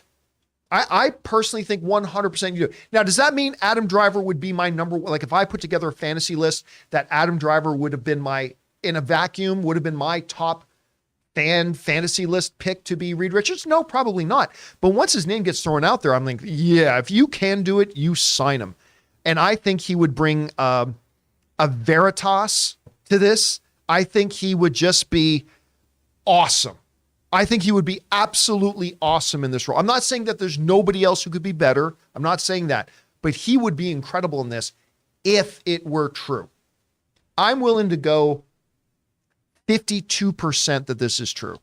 So I'm not totally sure, but if I had to make a prediction one way or the other, I'll lean towards it's true, and I would love to see it happen. Anyway, Chris, you heard the rumors. Mm-hmm. We've seen the reports and the whispers that have been going on for months about the possibility of an Adam Driver. What do you think about the legitimacy of this? If it is true, do you like the selection of an Adam Driver? And ultimately, if he were going to be in Fantastic Four, would you prefer to see him as a Reed Richards or a Victor Von Doom? What do you think? Definitely a Von Doom. Oh my gosh. Because at first blush, it's Adam Driver's a little too cool, it feels, to be Reed Richards. I think he'd be able to handle all of those very morally gray, questionable things that Reed starts doing, right? When we look at, the full scope of what Reed Richards does in the comics and how a lot of his choices are very, very morally corrupt, thinking they're for the betterment of man and mankind. I think he can handle all of those things well. I think it's some of the nerdiness that I'm a little concerned about, but he is such a good actor. I'm sure he can handle it. And I keep trying to just go back to the films I first got introduced to Driver on, like What If and This Is Where I Leave You. where he is Oh, hilarious yeah. and charming and so funny. If you haven't seen What If, it is one of the best lines ever, where he just sits down and he goes, I just had sex and now I'm eating nachos. Oh, it's wonderful. He's like, it's the best day of my That's life. what he did with Daniel Radcliffe, Yes, isn't it? yeah, Oh, I it's really like those so, two in that movie. So good. So I can definitely see him in here. Obviously, Marvel has talked to him, I feel like, about numerous projects. I think that it's interesting for him to go this route. And I do, again, thinking back to that early filmography of his, I do want him to do something kind of fun that has some lighthearted things in it. How often does Adam Driver smile in anything anymore? You know, everything's usually pretty goddamn morose. So unless he's hosting SNL, which he does such a good job on. So I think he'd be a great pick. Like you, he wouldn't be the first name that comes to mind for me. But if that's who they go with, I think they've got a really great actor on their hands. Have you ever seen the stuff with Adam Driver and John Oliver? Oh my God, that is some of the funniest stuff you could see I love online. John Oliver so much. It's so good. And did you see the one with Adam Driver? Then was, oh God, I'm not going to spoil anything of it. Look up Adam Driver. Look up Adam Driver and John Oliver online. And, It's and just amazing. be very, very, okay. As far as the nerdiness, I present first act of House of Gucci, Adam Driver. That's true. I mean, he is nerdy in it, but it's still Adam Driver where you're like, man, you're in a shirtless perfume ad. Like, get out of here. Come on. I don't know. I don't believe you being like, oh, a woman wants to talk to a me at a party. Like, no, like, sir. Mario? It's like we're It's House of Gucci. Everyone's in Mario. it's like how Andrew Garfield is supposed to be a really nerdy Peter Parker. It's like And he's a little too cool. But I like him because he's a sassy Peter Parker. I don't know. I think he can. I think he could pull off the socially awkward kind of thing as the smartest bookworm in the room. He probably yet at can. the He's same incredible. time authoritative. You Yeah, know? he's an incredible actor. So I don't have any doubts. It's just one of those things of at first blush, it's but he's pretty cool and put together and okay, I guess. All right, think they'll make it guys. work. Question is for you. What do you think about this? Look, the reports are going around. We cannot confirm that this is true. All I heard, the only thing I got was, I can tell you he has met with them. So there's been meetings, know that. Some reports going around saying that's final negotiations to be Reed Richards. Maybe it is, maybe it isn't. Two questions for you guys. Number one, do you think it's legitimate? Do you think we're going to see Adam Driver as Reed Richards? And if so, the second question is, do you like the pick? I personally really do. Whatever you guys think about this, jump down into the comment section below and let us know your thoughts. All right, guys.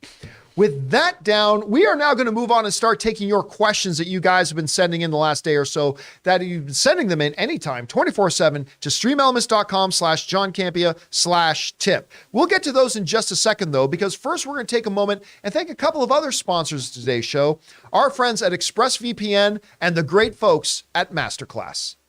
Guys, we want to take a second to thank a sponsor of this video, ExpressVPN. Guys, it is 2023, and online privacy and security has never been more important. You see, every device, phones, computers, tablets, has a unique IP address, which is like an internet phone number and reveals personal information about you. It's super simple for somebody online who knows what they're doing to find your IP address. If you've ever clicked on a sketchy link or opened an email from somebody you don't know, your IP address could become exposed. Now that's where ExpressVPN has your back. ExpressVPN is an app that hides your real IP address and replaces it with a dummy one, keeping you safe and private. And you don't have to be some kind of techie to use a VPN. Guys, it is so easy to use. Just download the ExpressVPN app on your phone or computer, tap one button to turn it on, and you're protected. And if you like your streaming entertainment, here's the coolest part. They let you choose what country you want your IP address to look like it's coming from. This is incredibly useful because services like Netflix and Disney Plus give you different shows depending on what country you're in. So secure your family's online activity and unlock tons of new shows by visiting expressvpn.com/Campea. Use my link and you can get 3 extra months free. That's expressvpn.com/Campea. Go to expressvpn.com/Campea to learn more.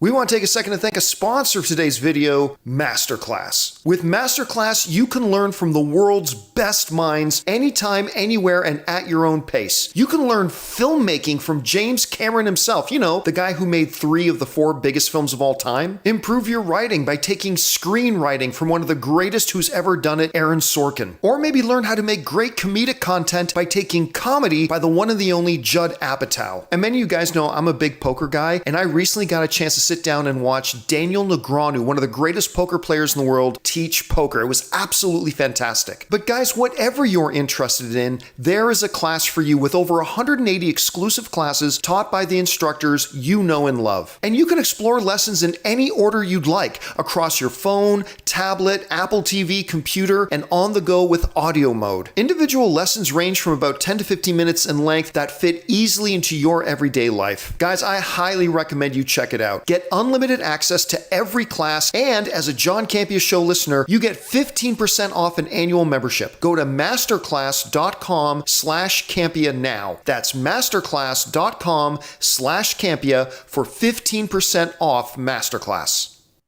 And thank you to our friends at ExpressVPN and MasterClass for sponsoring this episode of the John Campea Show. All right, before we get into the questions, I probably shouldn't read this. I really shouldn't read this. I'll probably regret that I read this. But in the live chat, just before the show started, because we know they were talking about the Fantastic Four. Somebody in the live chat, I forgot who, you have to forgive me, they put in their fan casting for the canceled Four. And fan casting for the canceled Four are Armie Hammer as Reed Richards. Bully. Amber Heard as Sue Storm. Nope. Shia LaBeouf as Johnny Storm. And Louis C.K. as the Thing Ben Grimm. Perfect. They might have I read chemistry. that and I laughed. I mean, they out loud. probably would. Anyway, okay. With all of that, let's get over to your live questions, shall we? They're not live, but let's go over your questions. What do we got up here, Chris? First from Sam Fisher. Except Fox News wasn't ordered to tell their viewers on air that they did lie in any sort of capacity. Given that most Fox News viewers seem to only watch Fox News, how will they ever find out about it? Because even the further right aren't going to say anything. Oh, this was about their dispute case. This is about we talked about this story yesterday. Yeah. I mean, look, they did put out a statement that said, look, we acknowledge what the judge said, that we had said untrue things. And we accept responsibility for it, and we want to prove that we have the highest journalistic integrity. So, yeah, we agree, and we're going to make this right. I mean, yeah, they didn't actually report about it on their own network. No. But, I mean, would anybody have? Like, if anybody just got dinged for a $750 million settlement, would you talk about it on your own thing? You would hope an actual journalistic integrity move would happen, but I mean, on any network, Yeah. no matter how you guys spin it, like any network I feel still would say, Yeah. we'll release a statement. Yeah, so I'll say I'm not surprised that Fox didn't talk about the fact that they admitted to lying and had to pay out $750 million. But in their defense, I don't think any network would have done that. No. If the roles had been reversed. So I don't really think there's anything to see there. Just watch both so you get all of the information. You see everyone's perspective, which is sad. All right, what's next? From Bruce Bain, is Rey actually Rey Mysterio? Proof. Both mysterious, about the same height, and have the same wrestler physique. I don't know. No. But this looks Kong too. It showed the new villain and Bones. I think he survived from eating the other Kongs and maybe got stronger from that. Wait, what? Oh, That's sad. That's a theory Oh. for the Kong versus, because we did a Kong. Okay, thank you. I got lost on the segue. Yeah. So I was like, Ray ate somebody's bones? Oh, I would. He ate a Kong? No. So what is that? What are they asking is if Well, I get it. I mean, maybe. I mean, he's clearly the alpha, whatever that is of the Kong race. That's Yeah. the alpha. Yeah, we'll see. All right. Rey Mysterio. I like Ray's that. also the alpha. He's just got to start wearing a mask. All right. What's next? From Dad Jokes. Hi, John Campea and crew. Did you watch the Jeremy Renner interview by Diane Sawyer on Disney+? It's pretty chilling on how bad he was hurt. You can hear him groaning in the background while the neighbors called 911. It was very recent, and he's already recovering well. Now, I saw him on the red carpet. He's got a new show on Disney Plus that I actually really want to watch Renovations. called Renovations. Yeah. Have you watched it already? No, I'm so excited about it. I really want to watch it. Yeah. I got a thing for these renovation shows. I love him. Yeah. Shiplap all day. And I love him. I think he's great. So and he's looking really good now, but I've not seen that interview. look, all the on reports Disney that have Plus? come out since have been he was way closer to dying than anybody wants to admit. And they are admitting now, but I think he was way closer to dying than we thought at first. And just thank goodness that he was able to recover. Did you watch the Paul Rudd video he sent Jeremy Renner? Or he says, how about next time, just wait till the snow melts? Yeah, and it's just done like a fake cameo. Hey there, Jerry. Heard that you're healing up and you're a tough guy. It's so good. It was really great. All right, what's next? From Dad Jokes again. Do you think that Blue Beetle could possibly be part of the James Gunn verse? Or at least be integrated into it as a direction change? I'm asking because if no direct reference to Cavill, Gadot, or Momoa's characters are referenced, maybe it's possible? It's absolutely possible. It might actually be one of the reasons why they've maintained it and it's still getting its big theatrical release and all that kind of stuff, is that it's there. Look, obviously James Gunn has seen the movie. So if he likes it and if he thinks it's good, you're right. As long as they don't have Henry Cavill popping up in or whatever, it would not be terribly difficult for them to pivot and have Blue Beetle as a part of the new, if they wanted to. They don't need to, but they could. By the way, can I just address this quick? Just really quick. Trailers are subjective things. You either like them or you don't. That's perfectly fine. There are trailers I like, trailers I don't like. One of the stupidest things I've heard, though, is in the Blue Beetle trailer, I don't know if it's Jaime's dad or his uncle or whatever, who says, Batman's a fascist, right? And people, I saw online a bunch of people get their panties in a twist over that, going, why is he saying Batman's a fascist? Well, did you not watch Batman versus Superman? Zack Snyder clearly established a world where people were very divided on Batman, and Batman started doing some extreme things. And therefore, if that's in the same world, there would be people you would come across that would have that outlook on Batman because that's the way Zack Snyder set it up to appear to some people. So to me, it's quite consistent, but at any rate. I mean, he admitted himself he went too far. Yeah, and ultimately he himself admitted he went too far. And what's great is I never knew what that word meant anyway, so. It means he's really quick. Yeah, I didn't bother looking up. He's sort of fast. fast-ish. He's fast-ish. Okay. All right, what's Yeah. next? From Jake Clark. Hope Gina comes back as Kara for Mando season 4. Heard a rumor that could happen. Hope,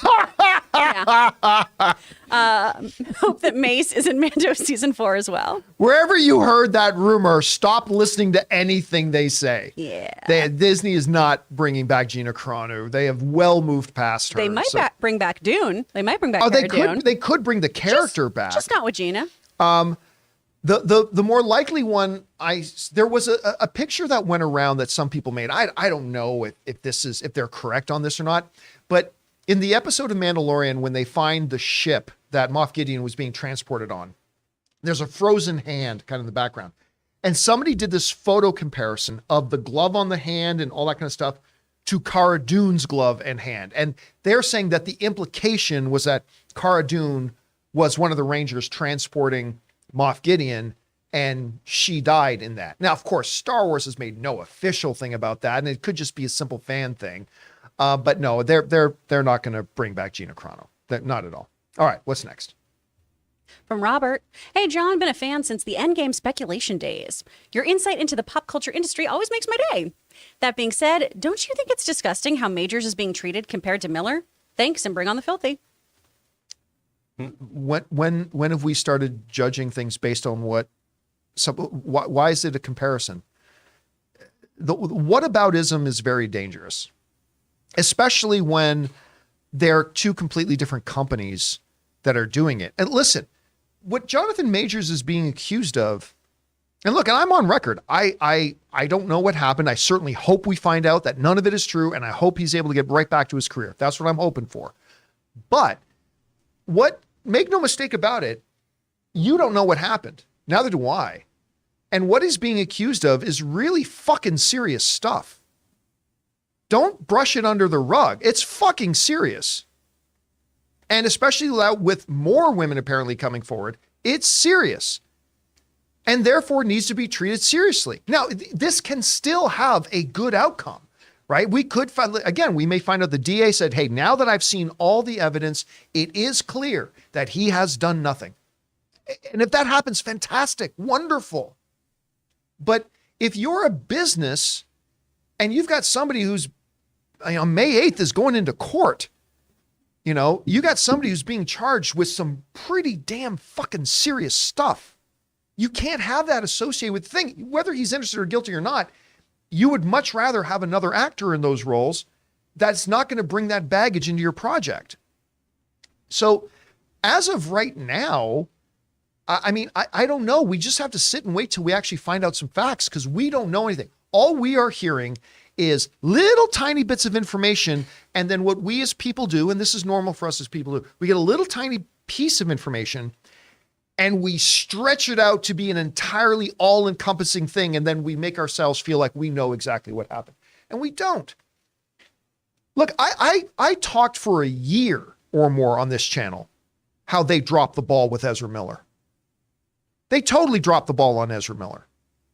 AT&T, who were the owners of Warner Brothers at the time, and I talked for a year and I begged on them for a year for it. They totally mismanaged that entire thing. Now, if you really want to talk about hypocrisy, see, this is two Warner Brothers situations. The part that I got upset as a fan was when you had Ezra Miller on camera. Granted, he didn't do a WWE climbing up to the top rope and drop an elbow on her or anything like that, but you had Ezra Miller on video grabbing a girl by the neck, and granted, they didn't Undertaker choke slam her down, but took her down to the ground. That's on video.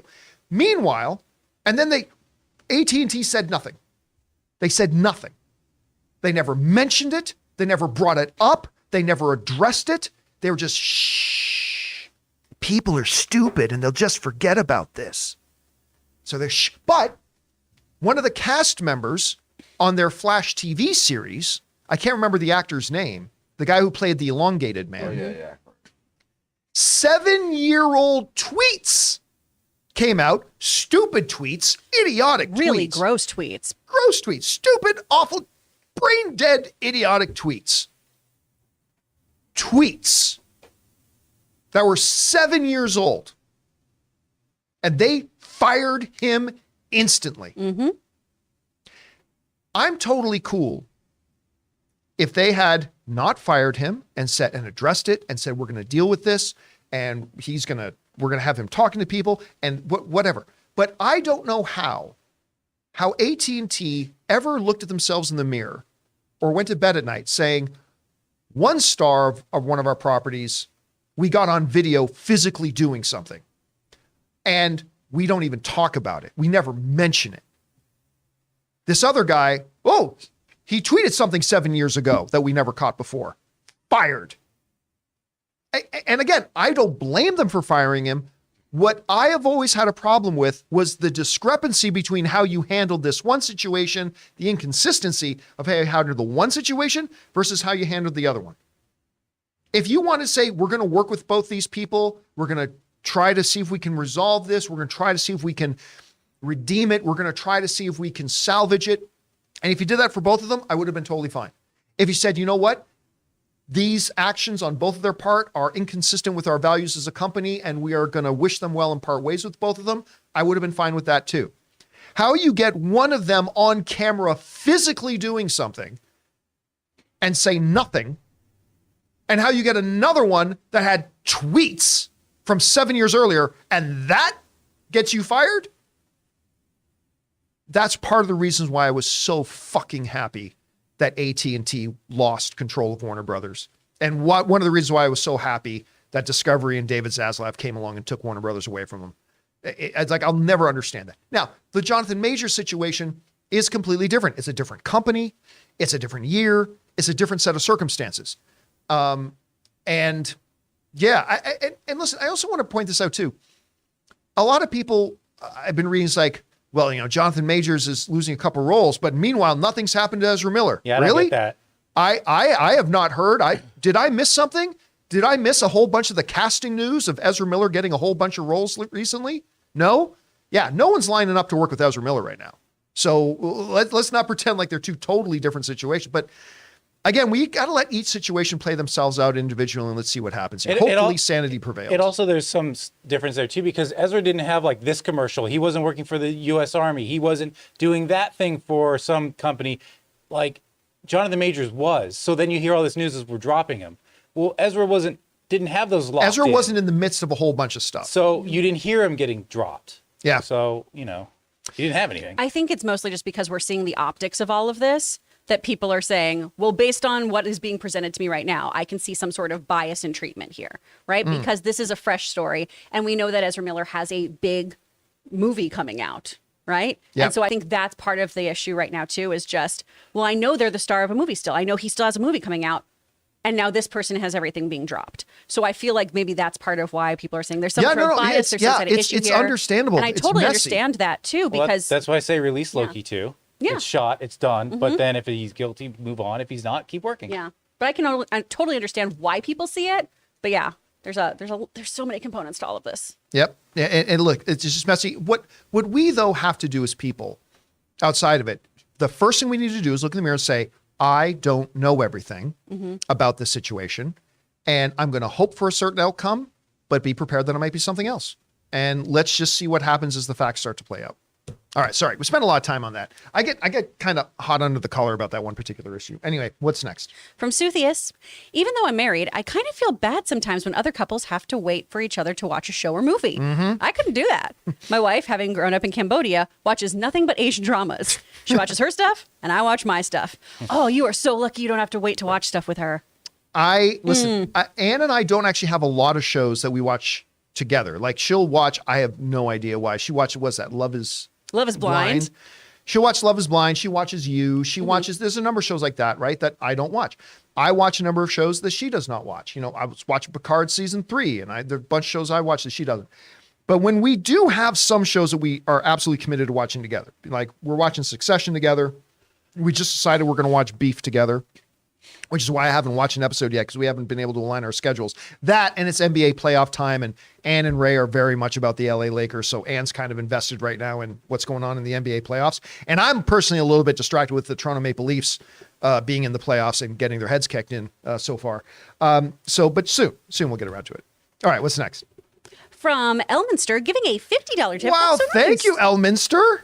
Hi, John and all. It's been a while since I tipped, and I enjoy the show, so I thought I should do so. Oh, well, thank you, man. Have any of you watched The Night Agent on Netflix? My wife and I did, and actually quite enjoyed the series. Not top tier, but engaging. Thanks for bringing on the filthy. Have you watched this? I haven't. It's in our queue. It's one of those things that we keep meaning to watch, but I have heard it is one of those shows where I've heard nothing but really good things about it, and I just have never. I've always had too many other things ahead of it, and then as it gets a little higher on my list, new stuff starts coming out that replaces it and pushes it further back down my list, and I've just never gotten around to it. But listen, you are one of many who have written in to tell me that the show is really great, or I've heard from that it's really great.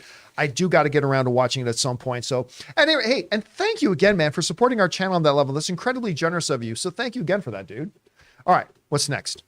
from BK Dan. Hey, Campea crew. Prediction. WB will, in less than a year, rechange the name of streaming service to Max Plus, and they'll brand it as the Plus is each hub, like Disney Plus has hubs, i.e. Max Plus Cartoon Network, Max Plus HBO, etc. Thoughts, theories? I mean, we talked about that they could subcategorize. I don't care. I'm not calling it Max. When they do, when HBO Max is going, they could categorize it as well. Because look, when you go to Disney Plus, they do very neatly have it broken down into different sections, right? You got Star Wars, Marvel, Pixar, Nat Geo, and I can't remember what the last one is. Maybe it's just Disney, or I can't remember. But so they've got the whole thing broken out into sections like that. I could see HBO Max doing the same thing at some point. That would probably be a good way to organize stuff, but they're going to have a more diverse set of content than Disney Plus does. Because remember, right now in North America, Disney also has Hulu.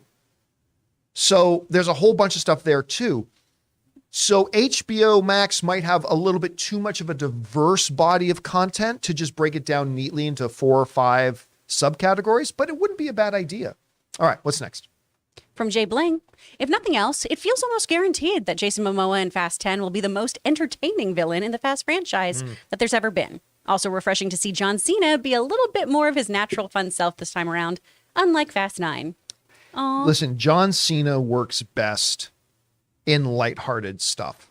And like you could just tell that when Trainwreck. Like when you saw him in Trainwreck, you're like, okay, this is his element. He's got some really good natural comedic stuff. When he's trying to be the serious, whatever, like he was as the villain, that did not work. It just didn't work. But man, you put him in Peacemaker, he's gold. You put him in something where he's playing something a little bit more aligned to his natural personality, I think you're right. I think it works a lot better. All right, what's next? From Suthius, from the way the villain kaiju looks and sits in the Godzilla and Kong trailer, I can't help but think it could be a kaiju human hybrid. Not sure how I would feel about that, but it could have similar elements from the kaiju movie War of the Gargantuas? Gargantuas? I didn't get that at all. He looked pure Kong race. Everything from the way his body, it was very monkey-like. Everything from the shape of his body and the way his arms were sitting on that throne. And then when you got the close-up of the face.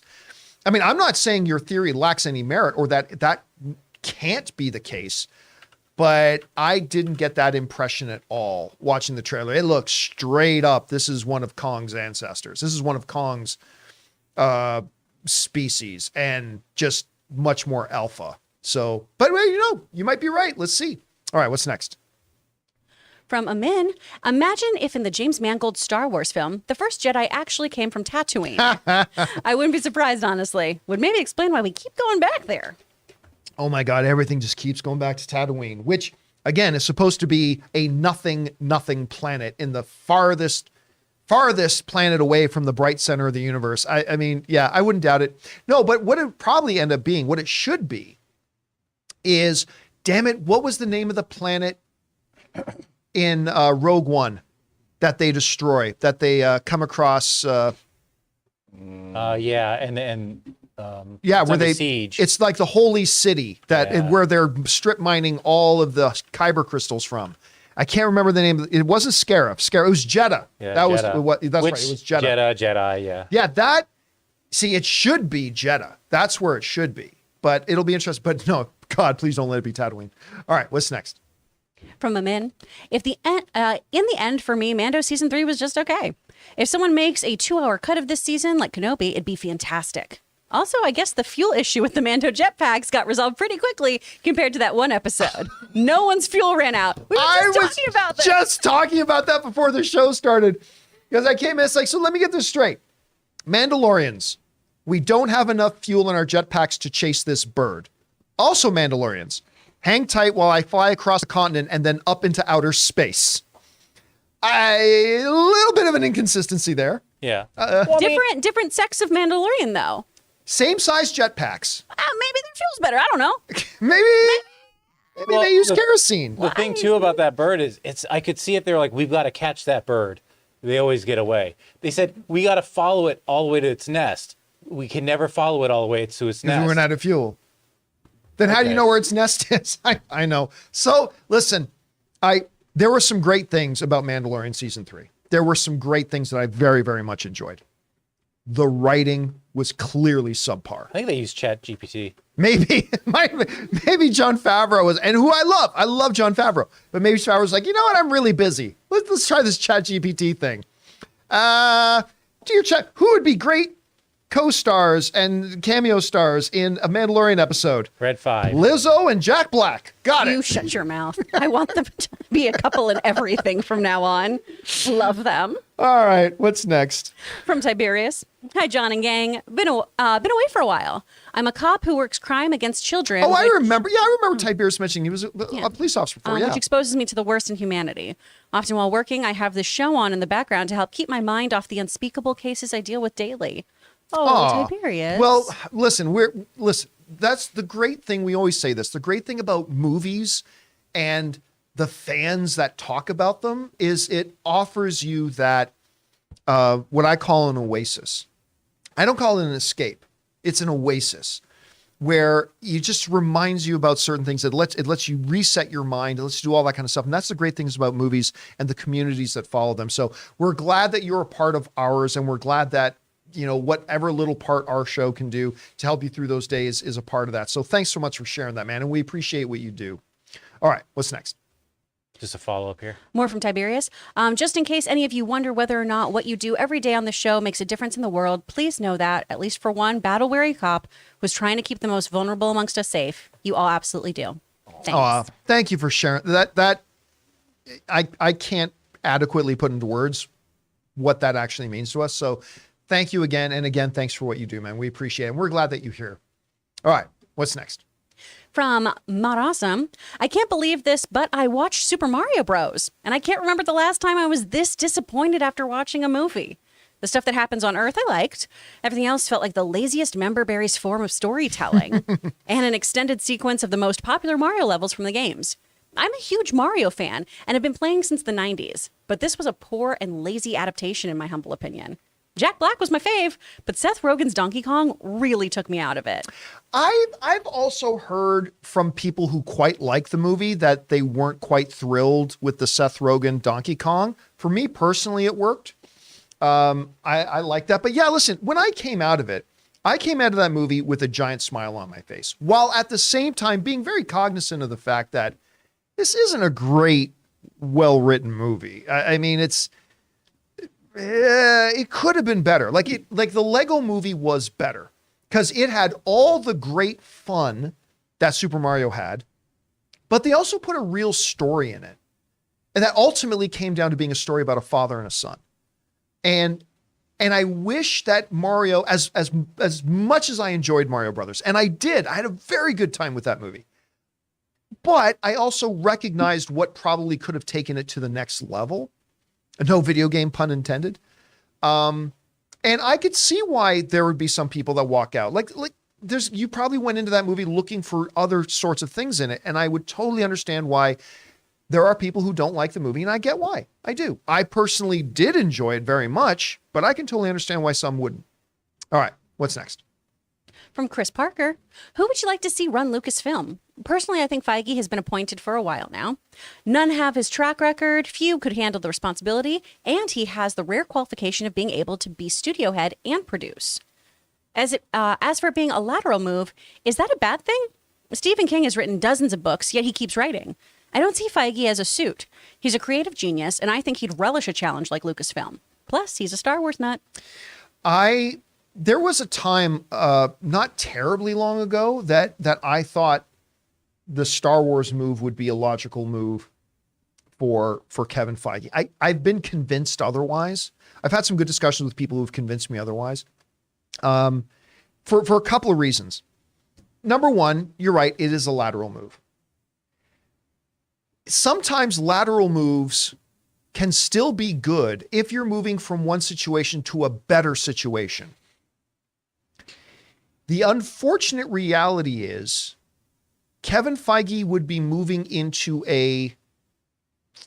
maybe it's an exaggeration, but I'll just use this term for knowledge, into damaged goods. Star Wars is not at its healthiest right now. And Star Wars fandom, and I say this as a member of the fandom, Star Wars fandom is a sickening, toxic cesspool of a place. And we've seen a lot of high-profile filmmakers and directors say, I'm never going to make a Star Wars movie, because they just see how the fans act. And I don't blame them. And I just don't see what the appeal would be, number one, for Kevin Feige, because it is a lateral move. It would be moving into a worse situation and moving into a fandom and dealing with a fandom that is awful. I mean, it's awful. And so, no, I don't see that happening. Now, the arguments you could make for it is, number one, more than Marvel, Kevin Feige is a Star Wars fan. Kevin Feige is first and foremost a Star Wars fan. He loves Star Wars. He's passionate about Star Wars. Number two, he would do an incredible job with it. I mean, that would be incredible. Number three, oh my God, you want to cement your legacy? You want to cement your legacy? Do it twice. Who was the coach of the Lakers, Ray? And was the coach of the Bulls? Phil Jackson. Phil Jackson, right? Phil Jackson won titles with Michael Jordan. Great.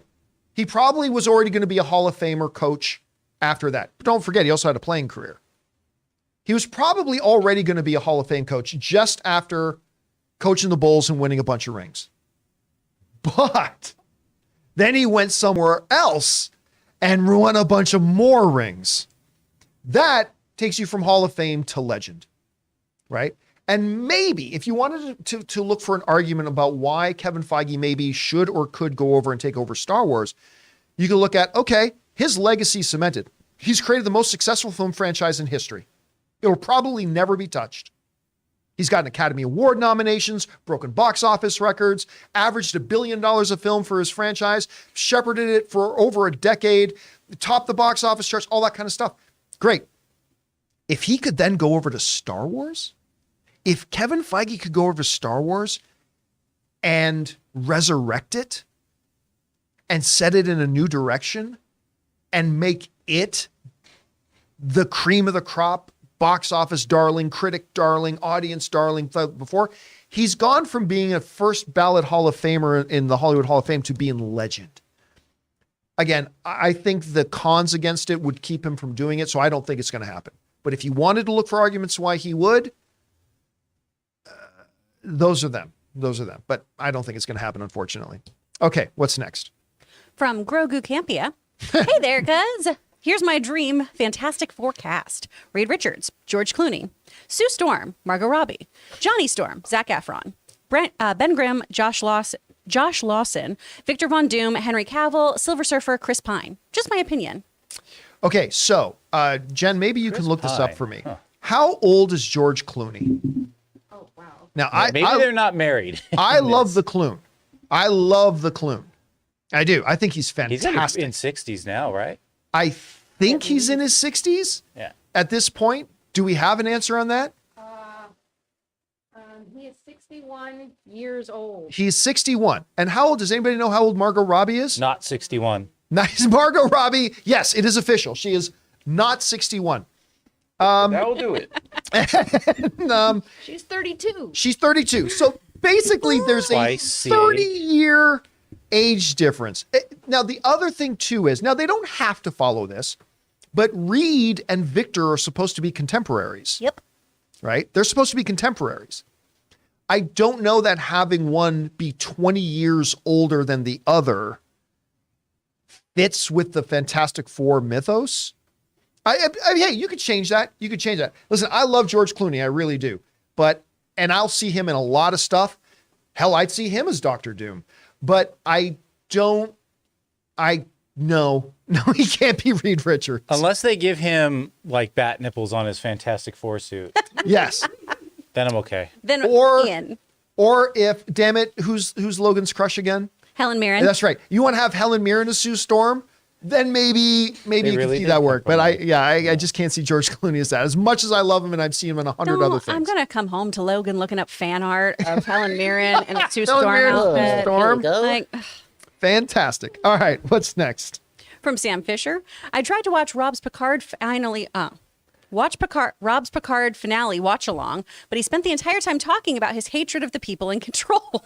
It feels like he gatekeeps and it turns me off. He was shitting on the SNW trailer. I loved that Strange show. New Worlds. Thank you. I love that show more than Picard. Everything. Well, have you watched much of Rob? He doesn't like Strange New Worlds. Every time I try to watch the older Star Trek shows, the writing, acting, and special effects don't hold up. But I feel like if I told him I loved Strange New Worlds more than the original Star Trek, he would hate me or something, which sucks because I normally completely agree with him. Look, first of didn't all, hate you at all. what did you expect? I mean, Rob, look, Rob has never made any secret of it. He completely hates anything post Next Generation. And the only reason he likes Picard season 3 is because it's Next Generation season 8. Mm-hmm. But to be fair, listen, you're talking about the one thing that he is truly passionate about. That's his most passionate thing is Star Trek. And he really doesn't like the new Star Trek stuff, right? It's not like, and if you wanted to sit down with me and all of a sudden get into a big long discussion with me about Highlander 2, I'm going to have some pretty choice things to say about Highlander 2 as Why well. does it even Or the exist? There prequels. can only be one. Yeah, there can only be one until there's more. The prequels, right? Or the prequels, right? Like If- I told you when I told you that I didn't mind the prequels, I remember your first reaction was like, I threw you out of my house. yeah. No, I mean, so cut. You got to cut Rob a little bit of slack there. You are literally talking to him about the one thing that he is most passionate about, Star Trek.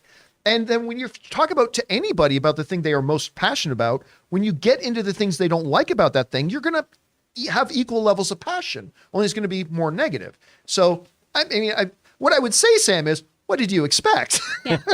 He surely would not hate you, though. No, not at Because all. we will Yes. get into heated discussions here, Yeah. too. And so there have been so many times when we've been out for drinks with him, and Logan and Rob will start getting into Picard because Logan loved season 1, and he had a fun time with season 2. Oh, I really like season And, 1. Yeah. and Rob would just be like, man, I like you so much, but your opinion here is completely wrong, Yeah. kid, and let me Yeah. tell you why. And they just talk about their thing and then disagree. So and then just we move on. just cut him some slack. No on that. worries, Cut him no some slack. worries. All right, what's next? From James Dunn, I can't imagine the difficult decisions MGM and Michael B. Jordan would have needed to make had the Jonathan Majors arrest and allegations happened before the release of Creed 3, especially given the violent nature of the character Majors was playing. My guess is, depending on how, like if it was 3 days before the movie came out, well, you're just out of luck. I mean, you just got to let it play out. If it happened like say a month before it came out or a little bit more, what I'm guessing they would have done, and this is just a guess, I think they would have postponed the movie. Or straight to streaming. Since Amazon. No, because then you'd lose out on all that money. There's too much money plus on the it line. was filmed in IMAX. Too, Yeah, but- there's way too much money on the line. I don't think they would have put a stream. What I think they would have done was pulled it off the release schedule and just delayed it. And then after the Jonathan Major stuff got resolved, then they would have released it. I think that probably would have been their best move, maybe. But again, if it happened like a week and a half before the movie's supposed to come out, well, then you're just out of luck. You just got to put it out and hope for the best. But that's just a guess. All right, what's next? From John Morgan, clarification on my question answered Tuesday. You say you want Star Wars to expand, but Harry Yes. Potter, Fantastic Beasts to return to Hogwarts. The galaxy is a galaxy, but the Wizarding World is a whole world too. Which size world would you prefer? No, Thanks. once again, John, you are making a false equivalency. Like when you're talking about Star Wars, you're talking about a franchise that has been around for 50 years and has had now the Mandalorian, a Book of Boba Fett. You've had Rebels and Clone Wars and prequels and sequels and all this kind of stuff. And it is a galaxy filled with supposedly hundreds of thousands of worlds with trillions and trillions and trillions upon trillions of characters and stories spanning 5 decades. And they always come back to Tatooine. And everyone's got to have a character we already know. And it's gone on. Now, with the Harry Potter stuff, that's a completely different situation. You are talking about one world, one planet. And by the way, the center of that Wizarding World is a place called Hogwarts. That's because there's a story about the witches and the wizards of this world, and that's the central hub of it. And it is a much, much smaller world. Because not only is just one planet much smaller than the hundreds of thousands of planets in Star Wars, you're talking about a 1/4% of the population of that planet that would be wizards and witches. So you're already talking about a very, very small world of possibilities at all. And the center of that world is Hogwarts. So you can't say, well, what is it? Do you like a bigger world or a smaller world? No, there's two totally different circumstances and two totally different stories. So yes, I do believe if you're going to go make more stuff around Harry Potter, I do think there should be an anchor around Hogwarts because that is the center of that world. Star Wars is a completely different thing that has covered 5 decades and multiple shows and multiple movies and all that kind of stuff. And yet they always, every time, despite the fact that it has thousands of worlds, it always comes down to the people we already knew and people already met and places we've already been. So you can't, there's no equivalency there. They're two totally different things. All right, what's next? From Anthony Valentine, sending in a $20 tip. Thank you, Anthony. Thank you, Anthony. Hey, John, have you seen the trailer for Fool's Paradise? It's Charlie Day's directorial debut with Ray Liotta. I think it looks really great and very different from what we're used to seeing in comedies. What are your thoughts? Thanks. I know of it. I didn't know the trailer came out. Yeah, it looks weird. It looks fun. It's got kind of like a Wes Anderson vibe to it a little bit. It's interesting looking. When did it come out? Oh gosh, I just saw it while I was doom scrolling a couple days ago. I did not even know the trailer dropped. I had no idea. And even though I knew that Charlie Day was in it, I didn't know Ray Liotta was in it. I thought Cocaine Bear was the last. I thought it was thing his that he final did. thing. Yeah, I don't remember seeing Ray Liotta. Depending on how it was released, like that was the last thing that he filmed, but it got released earlier. I was very focused and this on was the filmed way back and dual released Charlie now. Huh. But listen, I really do like Charlie Day. I liked him. I love his voices too. Like whether he's doing Lego Movie or Mario Brothers, I love his voices. I loved him in Pacific Rim. He's great. I love him in those. I really do. And I say that as somebody who does not watch It's Always Sunny in Philadelphia. I've never watched it. And everybody tells me it's fantastic. I need to get on that sometime. I don't know if it'd be your kind of show though. Really? Yeah. Okay. I might. But Rob McElhenney's in it. I really Yeah. like him and Charlie Day. I'm just like, I love this character. I don't know why. All right. What's next?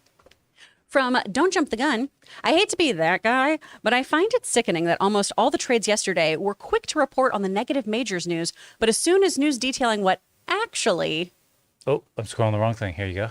occurred comes out same day, suddenly it's nothing but crickets. Shame. Again, but here's the problem. People hear, oh, there's a video. You listen, a lot of context is everything. You don't know what actually happened. Neither do I. For good or for bad. We don't know. And as I read, hey, I mean, prominent outlet, the Los Angeles Times is what we just read from. Yeah, it's been reported, but it also brings certain things into question about like, well, if such video was so clear and so convincing, which we have not seen, how come the PR firm still dropped him? How come his own management company still dropped him? How come the DA has not dropped charges yet? Now, maybe they will, and this will all get cleared up, and that's what we're hoping happens. But again, this is so indicative of what we as people do, and we have all been guilty of this, is a piece of information comes out, and suddenly we think we know what actually happened, when we don't, despite whatever little tidbits come out.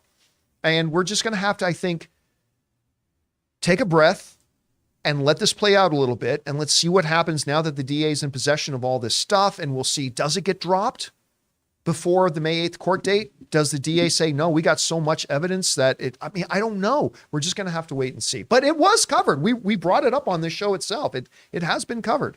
Okay, what's next? From Corey M, this season of The Mandalorian really felt like a Saturday morning cartoon, but not in a good way. There wasn't really any depth to the story. Things just sort of happened. Also, Giancarlo Esposito feels wasted at this point. Moff Gideon is boring. Listen, there are a number of, despite the fact there are some great things that I think happened in the season, there's a lot of points of frustration. One of the things for me was I was a defender of that episode following the scientist, and he ends up getting his brain mushed at the end. I was a defender of that episode. I'm like, yeah, this is going to lead up to something. This is going to have relevance.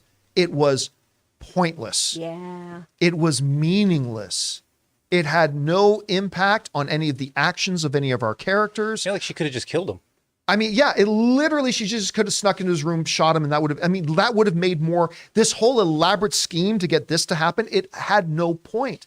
The whole fact that the Darksaber, which is a key thing in the world of Star Wars, going back to Clone Wars and Rebels and all that kind of stuff, and in Mandalorian 2, and they just got to her, it's like, I just broke the thing. By the way, was the Darksaber not supposed to be made of Beskar? You cannot just crush it in your hand. But it's Beskar on Beskar. It doesn't matter. You still have to have the strength and the power to crush it. Well, And we're he not didn't going to have go that. look for the remains of it or the Kyber crystal or anything. Now it's done. Oh no, it's gone. It's gone. Actually, it's on just disappeared. See, once it's bent, It's it's buried disappeared. next to But Luke's lightsaber. they literally just, okay, well, the Darksaber is no more. And it's like, and that's it. No other repercussions of the destruction of this sacred thing. And the whole point of the first 2 seasons of Mandalorian, why do they want baby Grogu? Why do they want baby Grogu? Is summed up in a 5-second thing.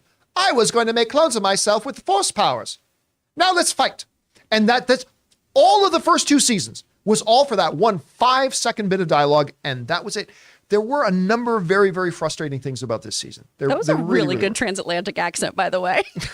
It was a little bit That was it was a little bit transatlantic, but also it was a little bit South Park Canadian.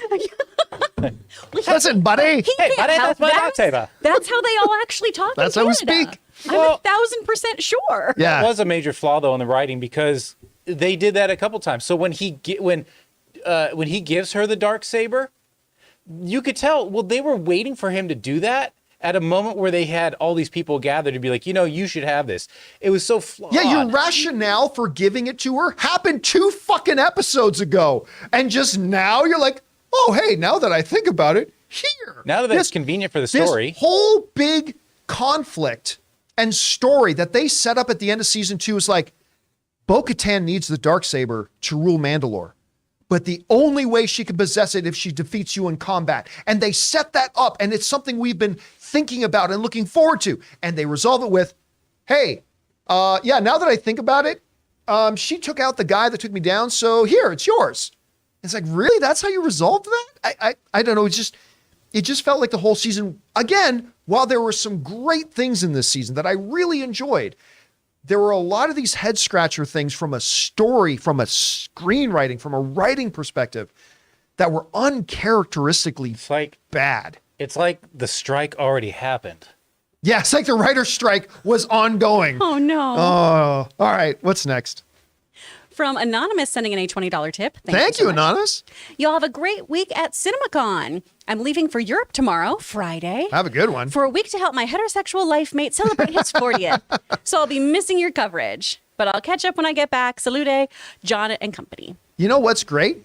I heard, now I don't quote me, I'm not 100% sure. I heard they have the internet in Europe.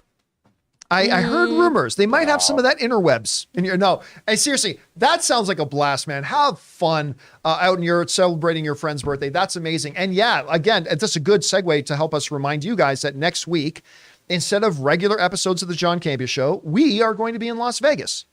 And we're going to be covering CinemaCon, doing daily live streams, covering the big presentations being made by Universal, Paramount, Warner Brothers, Disney, Lionsgate, Sony, on and on and on. And, oh my God, we are only 5 days away from watching The Flash. Except for Chris, who still doesn't believe that the thing is real. Batman Flashpoint. We're going to be doing a full big stream after we watch The Flash. And we're not going to spoil The Flash, but we're going to do a big whole stream talking about The Flash and a number of other screenings and all the footage they're going to show us from all these movies coming out in the next year. It's going to be a lot of fun. We hope you guys will join us for that because it's going to be me and Chris and Ray. Anne is coming along this year for the first time. She's going to be covering it with us here, which I'm so excited about. People love it when Anne's on this stuff. Rob's coming. It's going to be a lot of fun. But anyway, and that's the last one, right? Guys, that'll do it for today's installment of the John Campea Show. Thank you so much for being here, making this show part of your day.